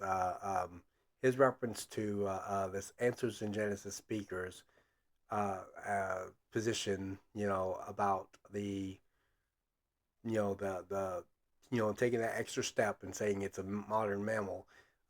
Trying to apply that to me and Dr. Werner is about like me looking at Bart Ehrman and trying to apply the my response to his argument against Dr. Joel Duff, even though they may not be exactly agreeing with each other or arguing the same thing. If I'm responding to Dr. Joel Duff, I don't try to respond to Dr. Bart Ehrman, and that's what he did with this guy. He took his argument of that and applied it to me and Dr. Werner, when in reality, me and Dr. Werner does not claim that it's a beaver. Okay, we claim it is similar to a beaver, which, as far as I can tell, this paper agrees with. Okay. That's the largest one known with the dinosaurs. How you're wondering, like, how big? Oh, let's go take a look here. How big was it? Castrocata, that's the scientific name that has been given to this particular fossil, is the largest known Jurassic mammaliform by its preserved skull length of greater than 60 millimeters and well-established scaling the skull. We estimate the body mass of the holotype specimen was at least 500 grams. The preserved length from rostrum to tail is 425 millimeters. That'd be 42.5 centimeters, right? Or less than 2 feet from the tip of the nose to the end of the tail. Right there. That's the length of it. 500 grams, maybe a body range, right, of maybe up to 800 grams. Right, whereas a platypus is 700 to 2,400 grams. I don't know if you realize how small platypi are, but 2,400 grams is a whole lot bigger than this particular fossil is. But 2,400 still isn't that much, right? So this beaver, right, is maybe 800 grams. So we're talking less than 2 pounds. Some reason, I don't know why, um, Dr. Joel Dove and other evolutionists are really big about emphasizing the amount of size of these animals that are found in these layers with the dinosaurs, right? Like shoe-like animals and things like that that are found. They're real small. Now, this one, from what I understand, is the largest one that's been found in the at least in the Jurassic strata, and maybe even one of the largest it's found in any of the dinosaur strata that dinosaurs are found in. Now, of course, we don't assume that these rock layers are different ages. Dr. Joel Duff, being an evolutionist, do. And so he assumes that these are different ages, these are different periods of time, and that sort of thing. Um, Not really, but I mean, that's his position. That's really his position, but it's not true. That these are established by the global flood, but they believe it is. They believe that that this, you know, sedimentary layers have been stacked over time in slow, gradual processes for millions and billions of years, and that sort of thing. Um, but why does it matter what size they are? If they're similar to a mammal, they're going to be similar to a mammal. Mammals come in all sorts of sizes, really big mammals to really small mammals. So mammals come at all sizes and shapes and forms, and so why does it matter that they're only finding these smaller ones in the dinosaur layers? I don't know. It makes no sense to me, but they emphasize it a lot, like somehow their evolutionary view is somehow dependent upon the size of these creatures in the dinosaur layer. It's like, so what if they're small? That has nothing to do with whether, anything really. So I don't know why they argue for it. It's weird. But they try to emphasize that a lot. Like, oh, well, only these small animals are found there. Yes, and mammals and things that similar to a mammal can indeed be in all sizes. Mammals come in all sizes. I mean, they come really, really small, like mice and rats and that sort of thing. But they can also be really, really big, like elephants or hippos or something. And you know, uh, at one time there was a huge, massive um, uh, things that are related called mammoths. They're related to elephants, and they are really, really big. So you can have mammals that are really, really small, or you can have mammals that are really, really big. Doesn't matter what size they are. So I don't understand that. And I'm not saying it was a mammal. It could be similar to a mammal. Maybe it's a mammal, what they call a mammaliform. But a mammaliform is just simply one that they can't really demonstrate it's a mammal because they can't prove it has all the traits of a mammal. So they classify it as a mammaliform. That's it in a nutshell. Because the modern classification system is based on common traits and characteristics, and that's what they're basing that on. But in any given case, I don't think the length of the animals is really relevant. And the funny thing is, they never really tell you why they think that the idea of how big these animals were that were found here somehow has some kind of relevance. Like, hey, these animals are really, really small. He says, like, what's your point? Do you think somehow that being small automatically means what? Like they're, the same as a one-celled, organism in one of the lowest layers or something? Just trying to crawl its way up the evolutionary ladder. I don't understand why you make a big deal about its size. It's really not that relevant. Right? Less than 2 pounds, a little tiny animal. Whereas your beaver is like 35 pounds to 100 pounds. This is a tiny organism. So even Well, if it was a beaver, it could still be a tiny beaver. We don't know what beavers look like back then, so we don't know. But in any given case, or if beavers look like anything, I don't know. If they existed around the time, I assume that the kind, which the beavers are, would exist around that time. But whether the species of beaver existed around the time, or what did it look like at the time, we don't know. Um, but I do believe beavers, or at least the kind that the beavers are part of. Maybe beavers its own kind. I can't remember. I have to look it up to see whether what kind is credit kind is a beaver part of. But it is actually maybe it is like a beaver kind. But if so, then we would believe that it's still around at the time of the dinosaurs. Whether it's found in the same strata or not is irrelevant. We still would believe that. It's the evolutionists that need these animals to not be found in the same strata with dinosaurs. We don't care one way or the other. Either one would work for our position. So regardless of what it turns out to be, either one would work with our position. However, it would not work very well with Dr. Joel's position, obviously, if these are found in dinosaur strata,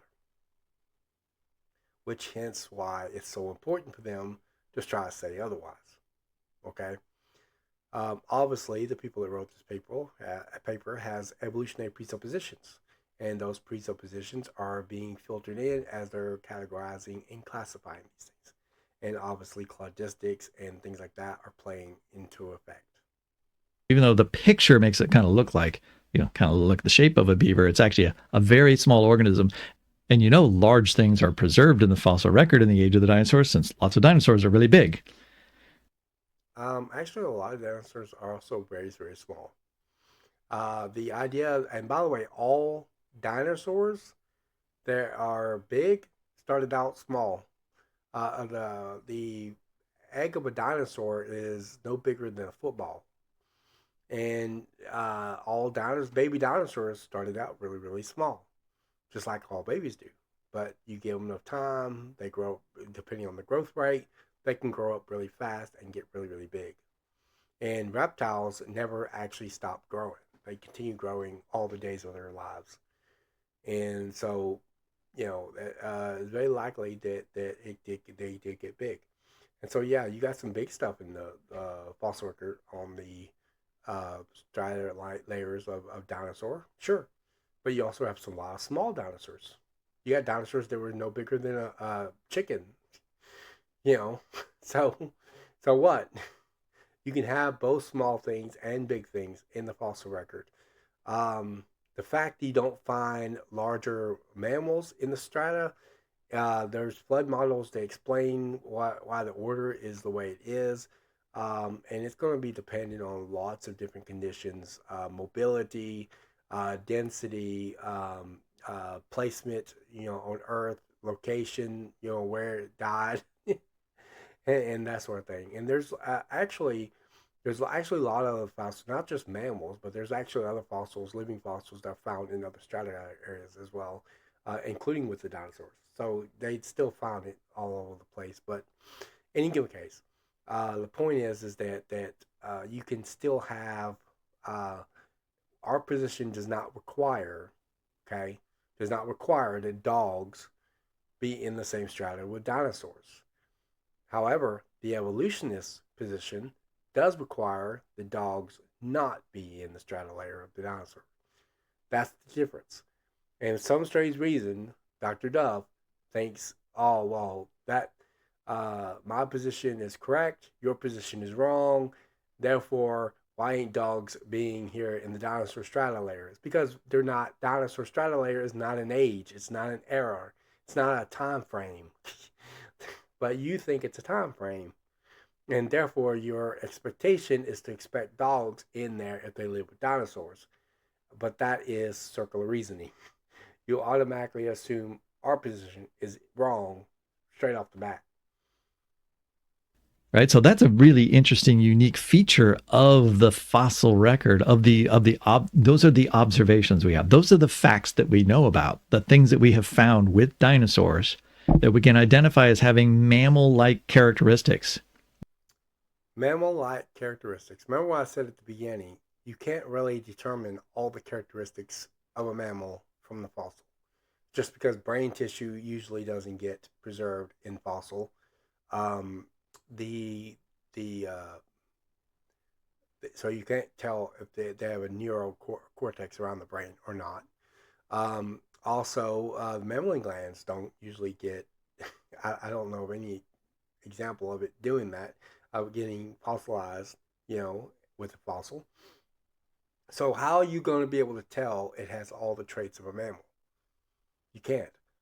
But wait a minute, don't they still identify certain mammals? Yeah, as long as they are above the Jurassic layer, you know, um, consider quote unquote newer than the dinosaur layers.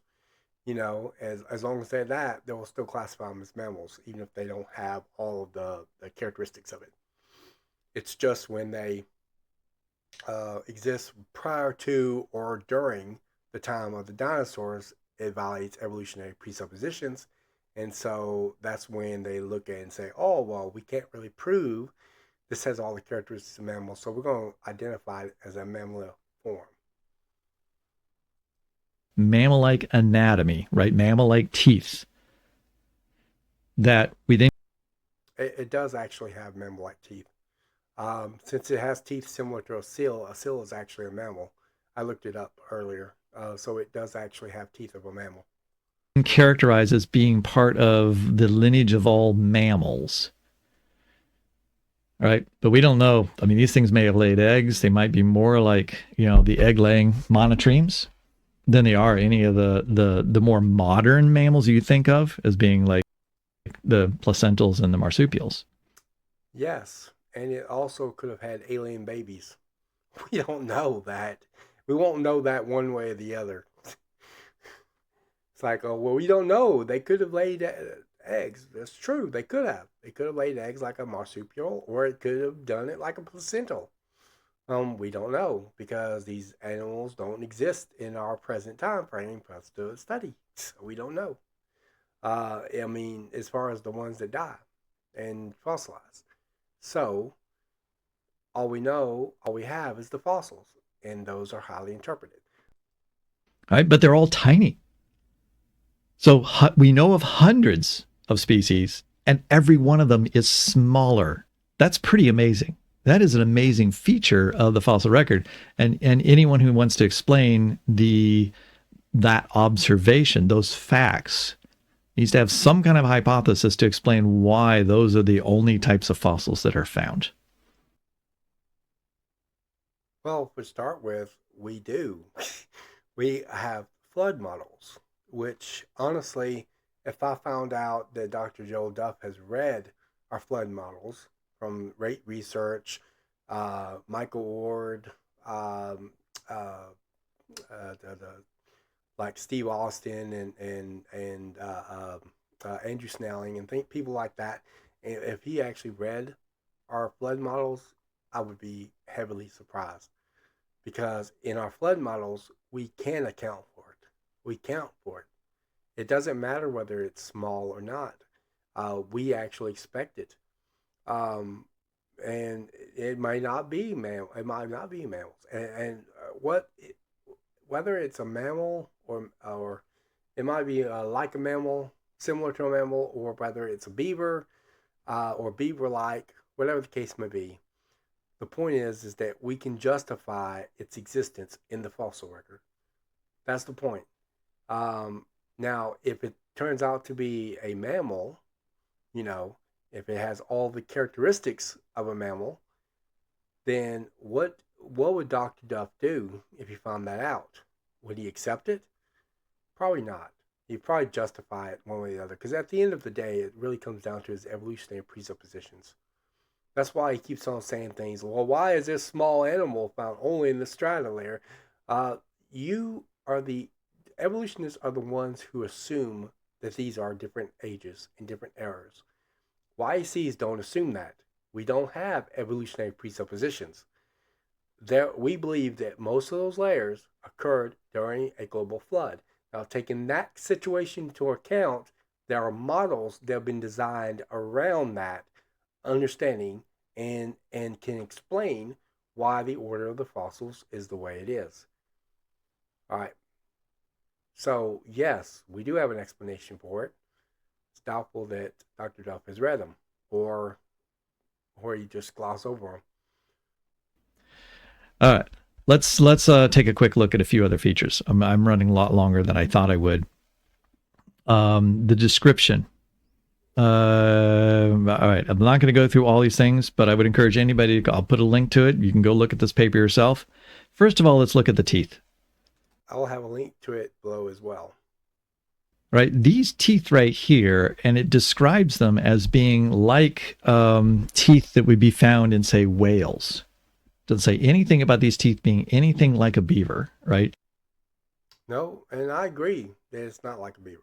I actually took a liberty of looking at it and comparing it, And we're going to go over that here in a second, but we're going to let Dr. Duff finish his analysis on that first. Um, but I do agree that this is not like a beaver's teeth. These teeth are teeth of organisms that are filtering and feeding on like catching fish, right? Small prey, krill maybe, all kinds of small things in the water, basically filter feeding through the water. We've already talked about the teeth not being.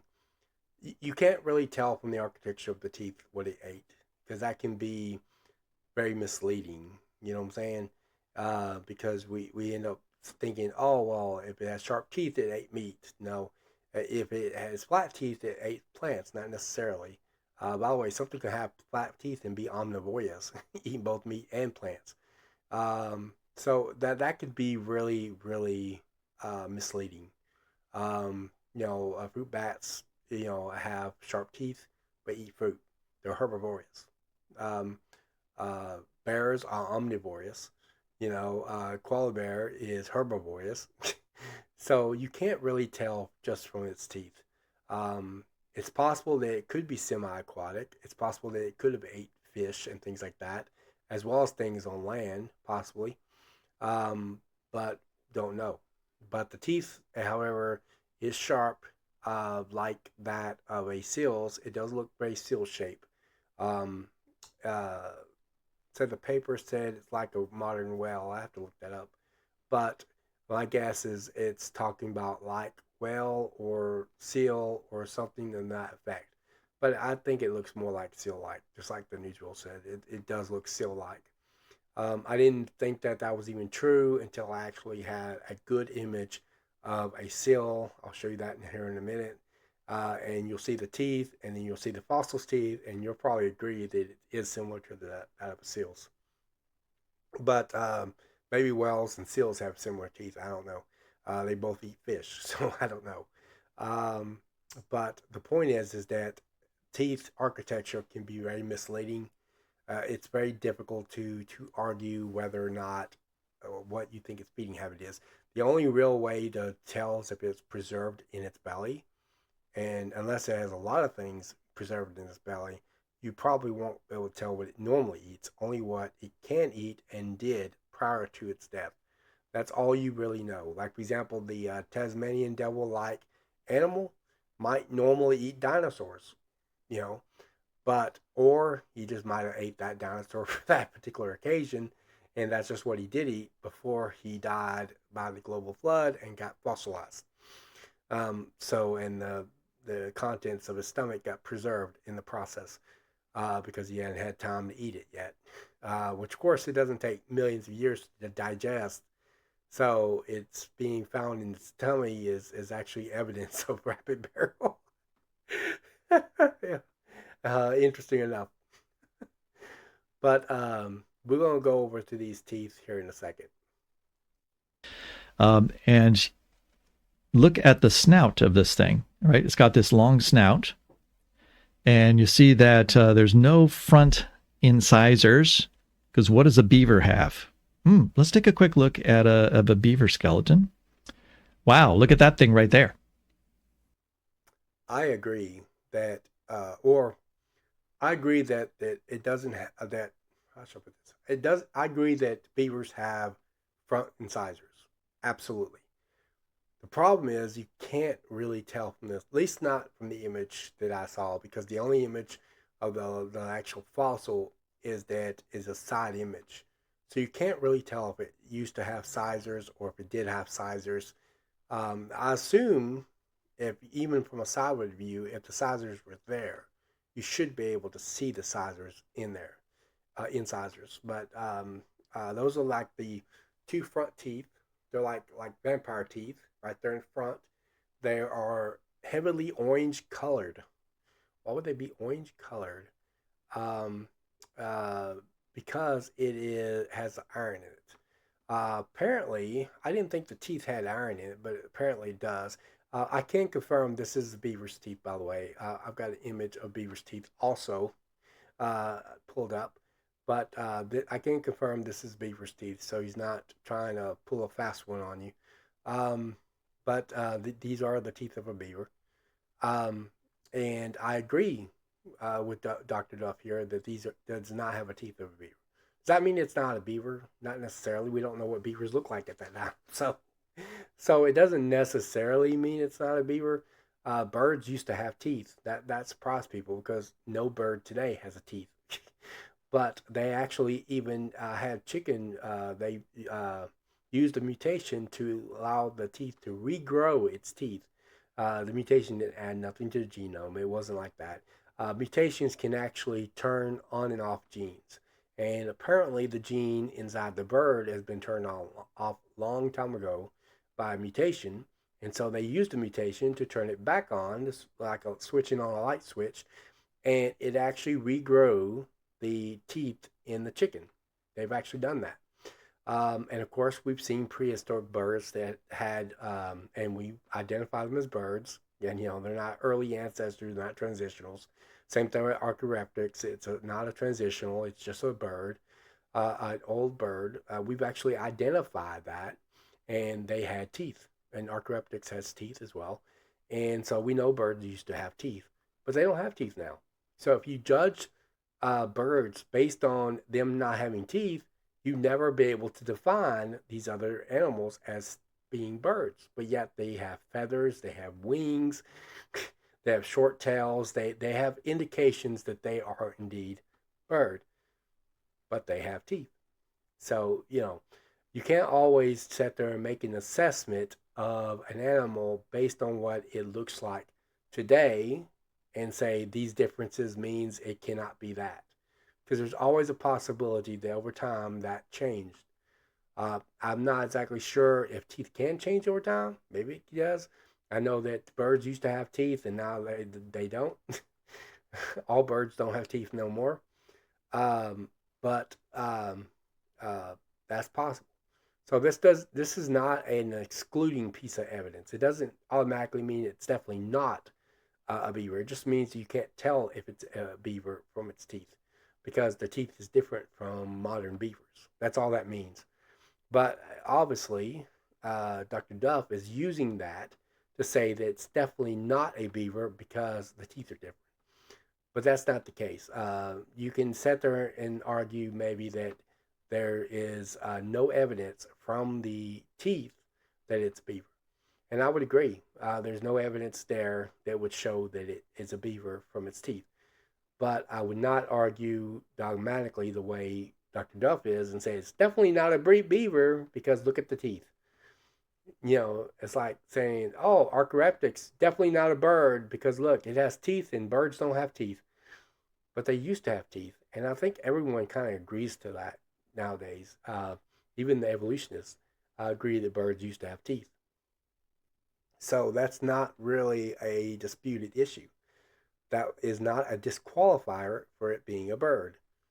So I would not say that that's a disqualifier for it being a beaver. I would just say that this means that at least as far as the teeth goes, we have no evidence that it's a beaver from its teeth. Because the teeth is different. And I would agree that the teeth is different from a beaver's. All right. There is a beaver skull. Look at these teeth. Look at these giant molars.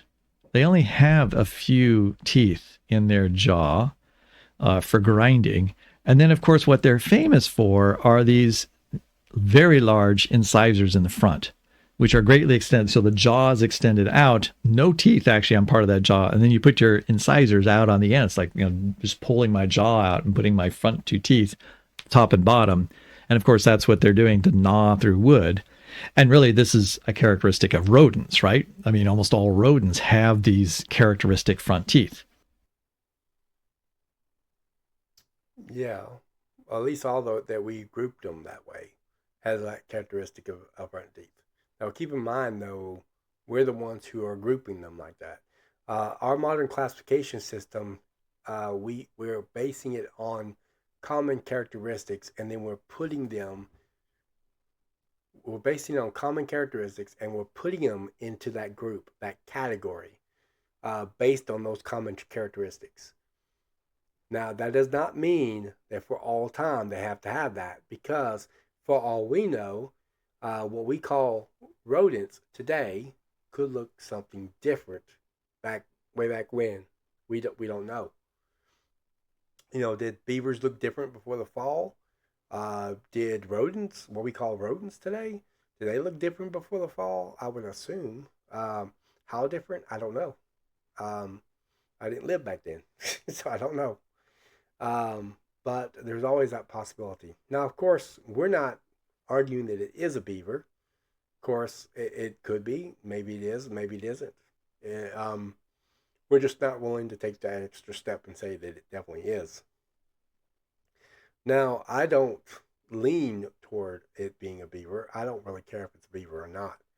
I'm open to the fact that it's a beaver. I'm open to the fact that it's not a beaver. And I'm okay with either position. I'm even open to Joel's position on it being a doctodont. I just don't think that the evidence supports that it's a doctodont. Um, but we'll get into that. So compare that to this organism. It's got a row of teeth, right? And here are the teeth, right? Completely different architecture of the teeth, right? They have similarities to some modern mammals, right? But they also have a lot of similarities to the other docodontids. All right, I'm gonna stop it right there. All right, this I'm gonna go to the paper and we're gonna look at the teeth real quick. Do they have teeth of an odontodonte? We're gonna look at some images as well. So let's go there. Okay, we're back at the paper. I'm gonna we're gonna see. We're gonna talk about that here in a second. But first, I'm going to show you my Word document. All right, this is the Word one, right? All right, I'm going to show you. Okay, it has similarities to a beaver, more than just the tail. All right. Okay, we see it has fur. Okay. Okay, it also has web feet. Remnants of soft tissue between pedal digits suggest some webbing of hind feet. Um, let's see. Anything else? It does identify it as beaver-like. It mentions the tail is beaver-like, but he already knew that. It says that at the beginning as well. Up at the abstract. Okay. I just want to show that real quick. Now let's look at some things. Okay, on the paper. This is the only photo that it has of the fossil. Okay, it's not a very good image. You cannot enlarge this image on the, especially on the paper here. You can't enlarge the image here. But this is the fossil, and it's the same one floating around thing. It's a pretty good image of it, but you can't hardly really zero in on anything. So we're gonna have to zero in on it ourselves. He talks about the rib cage not being that of a beaver's. I agree, it's more stretched out. That doesn't necessarily mean it's not a beaver. It does have a beaver-like tail, meaning it's similar to a beaver. Okay. The writers themselves of the paper uses that language beaver-like, but that doesn't mean they're calling it a beaver. So, obviously I'm not calling it a beaver by saying it's beaver-like. All right. He talks about the teeth. Notice the drawings. You think that evolutionists will learn their lesson from drawings with Haeckel's embryos. Obviously, we're going to prefer a picture like this. We're going to want to zero in on it. Um, these right here, they say, look at the molars. It looks exactly like Dr. Dante's. That's what you would think, wouldn't it? This is the live video, and or the actual photo, and I'm actually able to amplify this one. This is the one that was given to me by that other person who I was talking to. I'm glad thankful to him get it. These are the teeth. Doesn't really look like the photo, does it? Or the pictures, does it? Interesting. But we'll get into that in a second. Okay. This is a beaver. Okay. This is what a beaver looks like. Notice the webbed feet. The hind feet are webbed, just like the image says, or the paper says. Look, this is its tail between its legs. Don't know why its tail is between its legs, but it is. And it's a beaver's tail. You can see it's a little bit scalish, all fur surrounding the fur. Okay, it doesn't have a long snout. You don't know if beavers used to, but it doesn't here in the modern sense. Okay, that's what a beaver looks like. Okay, this is the teeth of a Dr. which it also puts them in the picture. The Dr. are known for their molars. The molars look all weird looking, and so that's the most distinguishable characteristic. This is the this is the picture of the skull of a beaver. See its incisors. Okay, its snout is protruded out. It does have teeth here. See, it's flat. I do not believe that the animal has teeth similar to a beaver's. Okay.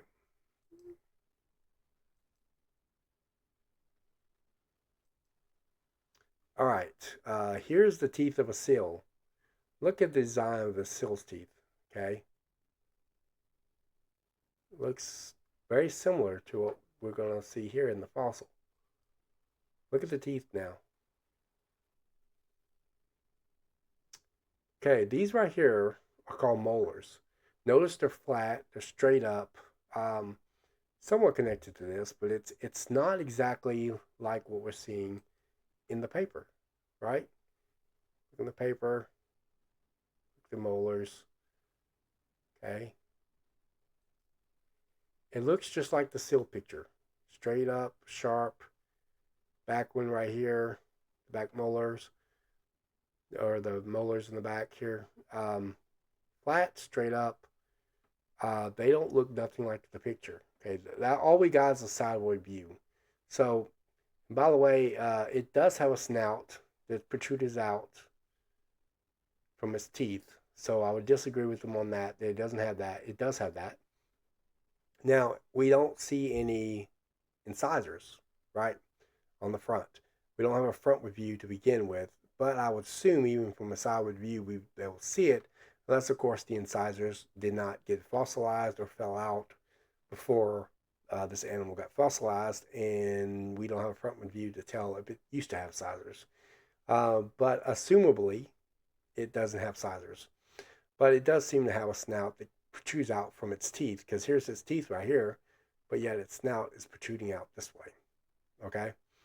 So it does have a snout that protrudes out from its teeth. But its molars does not look like a Dr. Um, now, what do I think? Now, of course, these images are very misleading because when you actually look at the teeth, you can't hardly even see the teeth over here, but the teeth is actually right here. And when you actually look at the teeth, it is quite different than what we're seeing pictures of. It's not the same.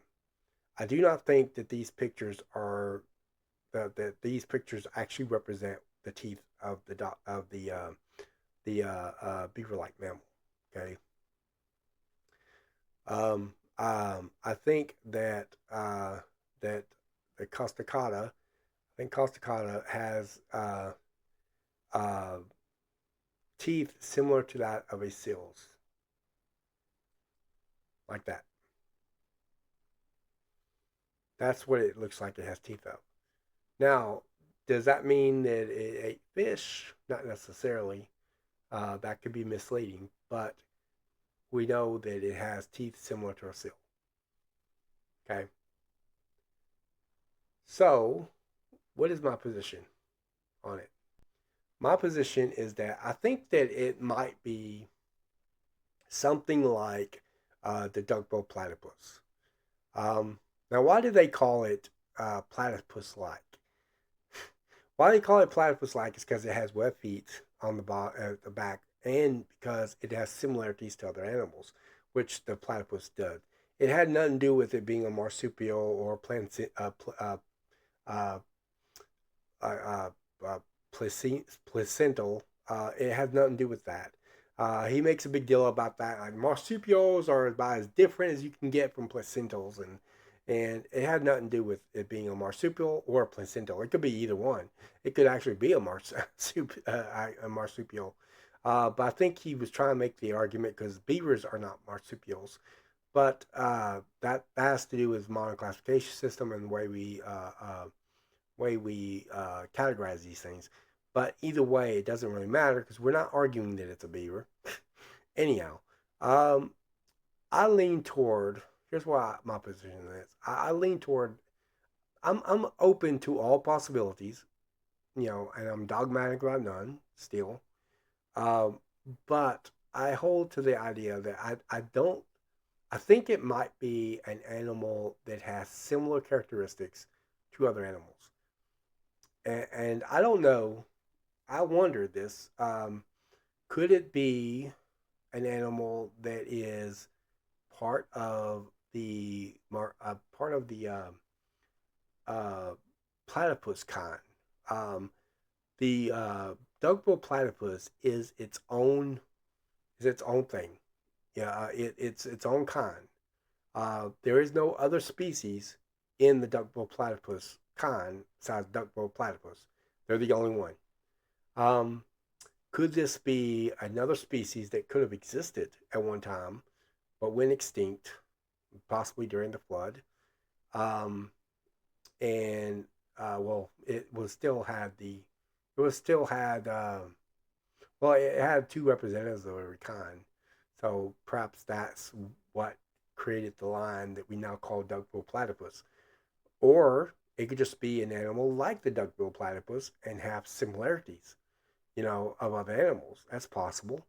Dolphins and whales have similarities to fish. And I think that Joel mentions Ichthyosaurus having similarities to a dolphin. I'm okay with animals having similarities to other animals. That doesn't mean they're related. It's funny that evolutionists will argue in situations like that. Like, I don't mean they're related, but then they'll point to similarities between two different things, thinking that that means they're related. I actually had one that brought up the whole chimp human claim of similarity. Said, well, if you think it's a beaver because there's this similarity, well, would you accept that apes and humans are related because of similarity? I said, okay, first of all, I don't argue that it's a beaver. And second of all, I certainly don't argue it's a beaver just because it has similarities to a beaver. Okay? That's not my argument. I don't make that argument. I recognize it's similar to a beaver, and that's what I say. And that's what everyone else seems to recognize as well. Um, and second of all, I also do not argue that similarities itself would mean something is related. The amount of similarities itself would mean something is related. Something can have so much similarity, but yet have fundamental differences that distinguish it. It's the types of similarities that I look for. And even then, even anatomically, sometimes that could be misleading. And so sometimes genetic. But the point is that with a critic kind, it's always a genetic issue of whether it's genetically related. And obviously, in the separate ancestry model, we see created kinds as being distinct from other created kinds. And that's the bottom line on that. So, so no, because that's not my argument. That's not the way I argue. And three, chimps and humans are actually more different than what was originally thought by evolutionists. And I've got a whole series on that, Tompkins Controversy, and 14 episode series if you want to go into that discussion. And I'm happy to discuss that with anybody that wants to discuss it. Humans and apes are not 96 to 98% similar. I'm happy to demonstrate that to you easily enough. And I have blast on my computer and everything. So, it could be easily demonstrated, but just by knowing anything about these algorithms, these tools, these methods, just by knowing what's going on, when unalignable regions are factored in, suddenly they're much more different. All the cherry picking that's going on with the evolutionary community, things like that, and study other studies that have been done and that sort of thing. So it's easy to refute it now because we know more than we used to know. And so, yeah, but any given case, I'm not arguing that it's a beaver. Um, in fact, I'm kind of leaning toward the possibility that it's not a beaver because of the fact that it has different similarities to other animals. But I'm not dogmatic about it one way or the other. The difference is that Joel is dogmatic about it because he's an evolutionist and he don't want the possibility that it could be a beaver. But let's say that it's not. It really doesn't matter. For start with, that doesn't mean the other animals aren't. So I don't know why he is stuck on this one particular modern like mammal. I don't know why he's stuck on it, or why that it's a big deal for him. Why not go to the Tasmanian devil-like uh, mammal, or why not talk about the other things like the same as or the Nautilus? Why doesn't he talk about the Nautilus that it clearly has and it looks exactly like like exactly similar. It looks exactly similar because it has the little things where the tissue goes in there, and they've cut it in half and they looked at it and it looks the same, you know. Why not focus on that? Why is he stuck on this one particular fossil? I don't know. Maybe it's the one he knows a lot about. I don't know, or thinks he does. I don't know. But he's stuck on this particular one. I don't know why. But in any given case, it really doesn't matter. It's not going to change anything. It really isn't. But in any given case, I kind of lean toward the idea of this being one of those mammals that could be an amalgam of other animals, like similar to other animals. And it's possible that this could be one that's like that, just like the duck-billed platypus is. And it might be extinct now, or it might still be around. I don't know. Some animals they think were extinct, they find out were still around. Um, they thought sometime back, I remember them thinking that the Tasmanian devil was completely extinct, and then they found some, and so now it's just considered endangered. They didn't know that there was still any around. So yeah, so it could be that it's extinct, or it could be still around. I don't know. Is it a beaver? I don't know for sure. I'm open to it, but I don't argue it because there's just the evidence is just not strong enough to conclude that. Um, but I would include that I would say it's similar to a beaver. It has fur, it has webbed hind feet, and it also has a scaly, flat tail to it. And by the way, another thing that Dr. Duff said, what he would say is that the tail is um, uh, not unique to a beaver. Like that, there could be some or certain other animals that have it, like Ignosaurus being similar to a dolphin or something like that. Now, now, just to be clear, what I argue about it is I would say that it's similar to a beaver and that the tail is distinct of a beaver. I don't say it's unique to a beaver. Why don't I say it that way? If you notice when I argue, I'm very particular with my words. I don't want to say too much or try to argue something that the evidence doesn't support or go into speculation or conjectures or anything like that. And I try not to use universal language. The word unique is a universal language. It assumes that there is nothing else like it except for that. Okay? And I'm always afraid that someone's going to pull some sort of weird example out of the woodwork, with a long Latin name I've never even heard of before, of some strange animal they Googled one day, you know, and it lives out in no telling where, and that they bring up and look, it has a tail of a beaver. And that's why I don't use the word unique. I said that that beavers have a distinct tail. What does that mean? Well, that makes all the difference in the world. If I said unique, then I'm suggesting that no other animal on Earth has a tail like a beaver's besides a beaver. If I say distinct, that means its tail is so unusual that it's recognizable as a beaver's tail when you see it. Even if you saw another animal that has it, you would say, wow, that tail looks like a beaver's. Because that's how distinct a beaver's tail is. And so I use the word distinct instead of unique. I don't say it's unique. I say it's distinct. And it is a distinctive feature of a beaver. So you automatically know that beavers have tails that are like that. They're partly scaly, flat tails like that. And this creature had that. So it has a similarity to a beaver. It has webbed feet, fur, that. Um, Dr.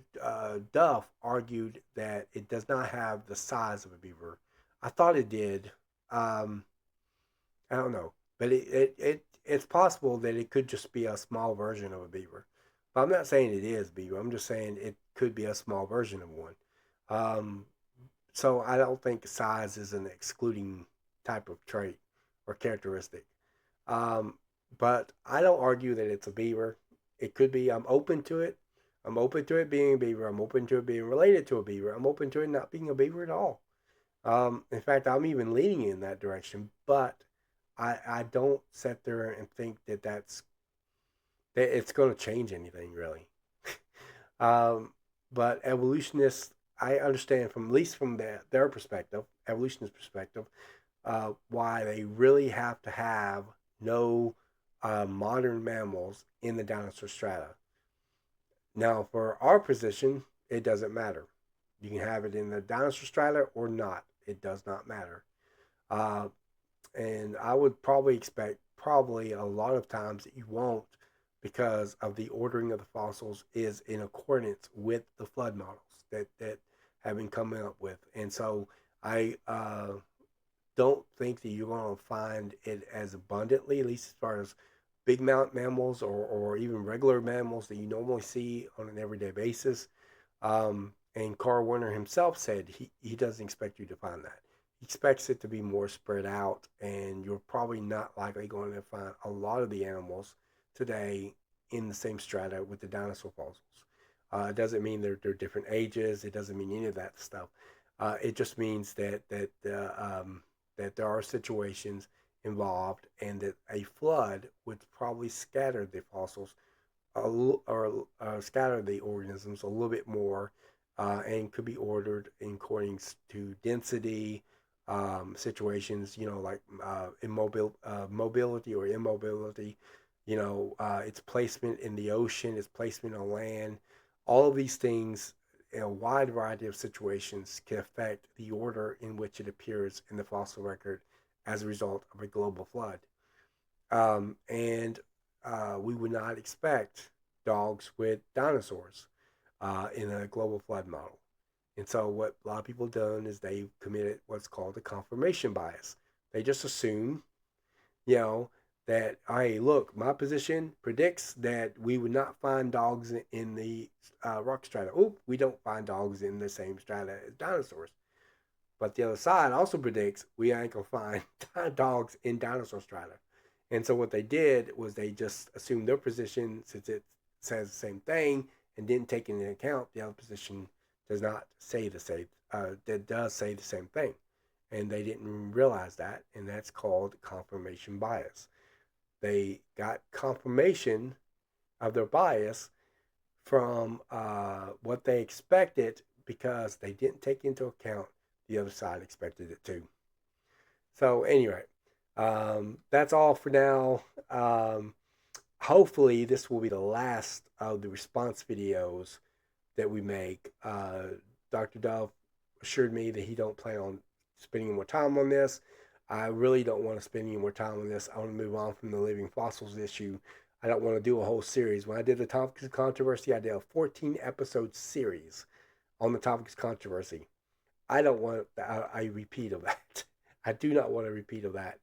I want to be able to sit there and move on from this. But anyway, bottom line, Dr. Joel Duff misrepresented Dr. Carl Werner. He misrepresented me in the original response video. He continued some of that misrepresentation over in this video. He didn't go over a peer review paper in the original one. That's why I didn't. He did on this one, so I did, and I talked about that as well. The similarity is very clear from this paper. of a beaver, so it is similar to a beaver. So I think it's accurate to say it's similar to a beaver. I don't know why some of them are treating it like it's not accurate to say that it is. Even if the only thing you think it's similar to a beaver is a tail, that's still a similarity to a beaver. So either way, you're practically admitting that we're right that it is similar to a beaver. Does that mean it is a beaver? No. Um, is it a beaver? I don't know. Um, I don't know what beavers looked like back then, so I don't know. What did it look like in a pre-flood world? I don't know. I have no idea. Beavers could look like that, but then again, maybe it didn't. Maybe it's some other animal. Maybe it really is a docodont. I don't think it is. I'm not leaning toward that direction, but let's just say it is. I'm open to it. Possibility of being a docodont. Okay, whatever. That's fine. Doesn't really explain all the other animals that they found, including the nautilus, which looks exactly alike. You know, doesn't do any of that. It doesn't take away any of that evidence. Uh, but either way, it is what it is. Um, but he did misrepresent it, Dr. Carl Werner, and so if he's going to do a response video, especially one of my videos, then he's going to need to be able to deal with what is actually being argued. Maybe show a few clips, but deal with what I'm arguing, what my speaker is arguing, and what our positions actually are. Instead of just saying, "Hey, look, here's an Answers in Genesis speaker. I'm gonna fight with him on this," and then act like this is y'all's argument too. No, that's not our argument. So keep that in mind. And I know some critics are probably going to pounce on this video. They usually do. I'll deal with them and then we'll move on. I thought about doing another episode. I have a series in this channel a long time ago, a while back, of I called it When Skeptics Respond. And I respond to the skeptics in the comment section and that sort of thing. And I really liked the series, but it wasn't very popular. But then again, my channel wasn't very popular at that time. And I thought about doing a part 6 where I actually deal with some of the arguments that came in from this army of critics on living fossils discussion. So maybe I'll do that. I don't know. I'll have to think about it. But anyway, I've got some other stuff that I'm also trying to get underway, and we'll see if that works too. But anyway, this is all for me for now. This is Apologetics 1 signing off and telling you to stay in the know.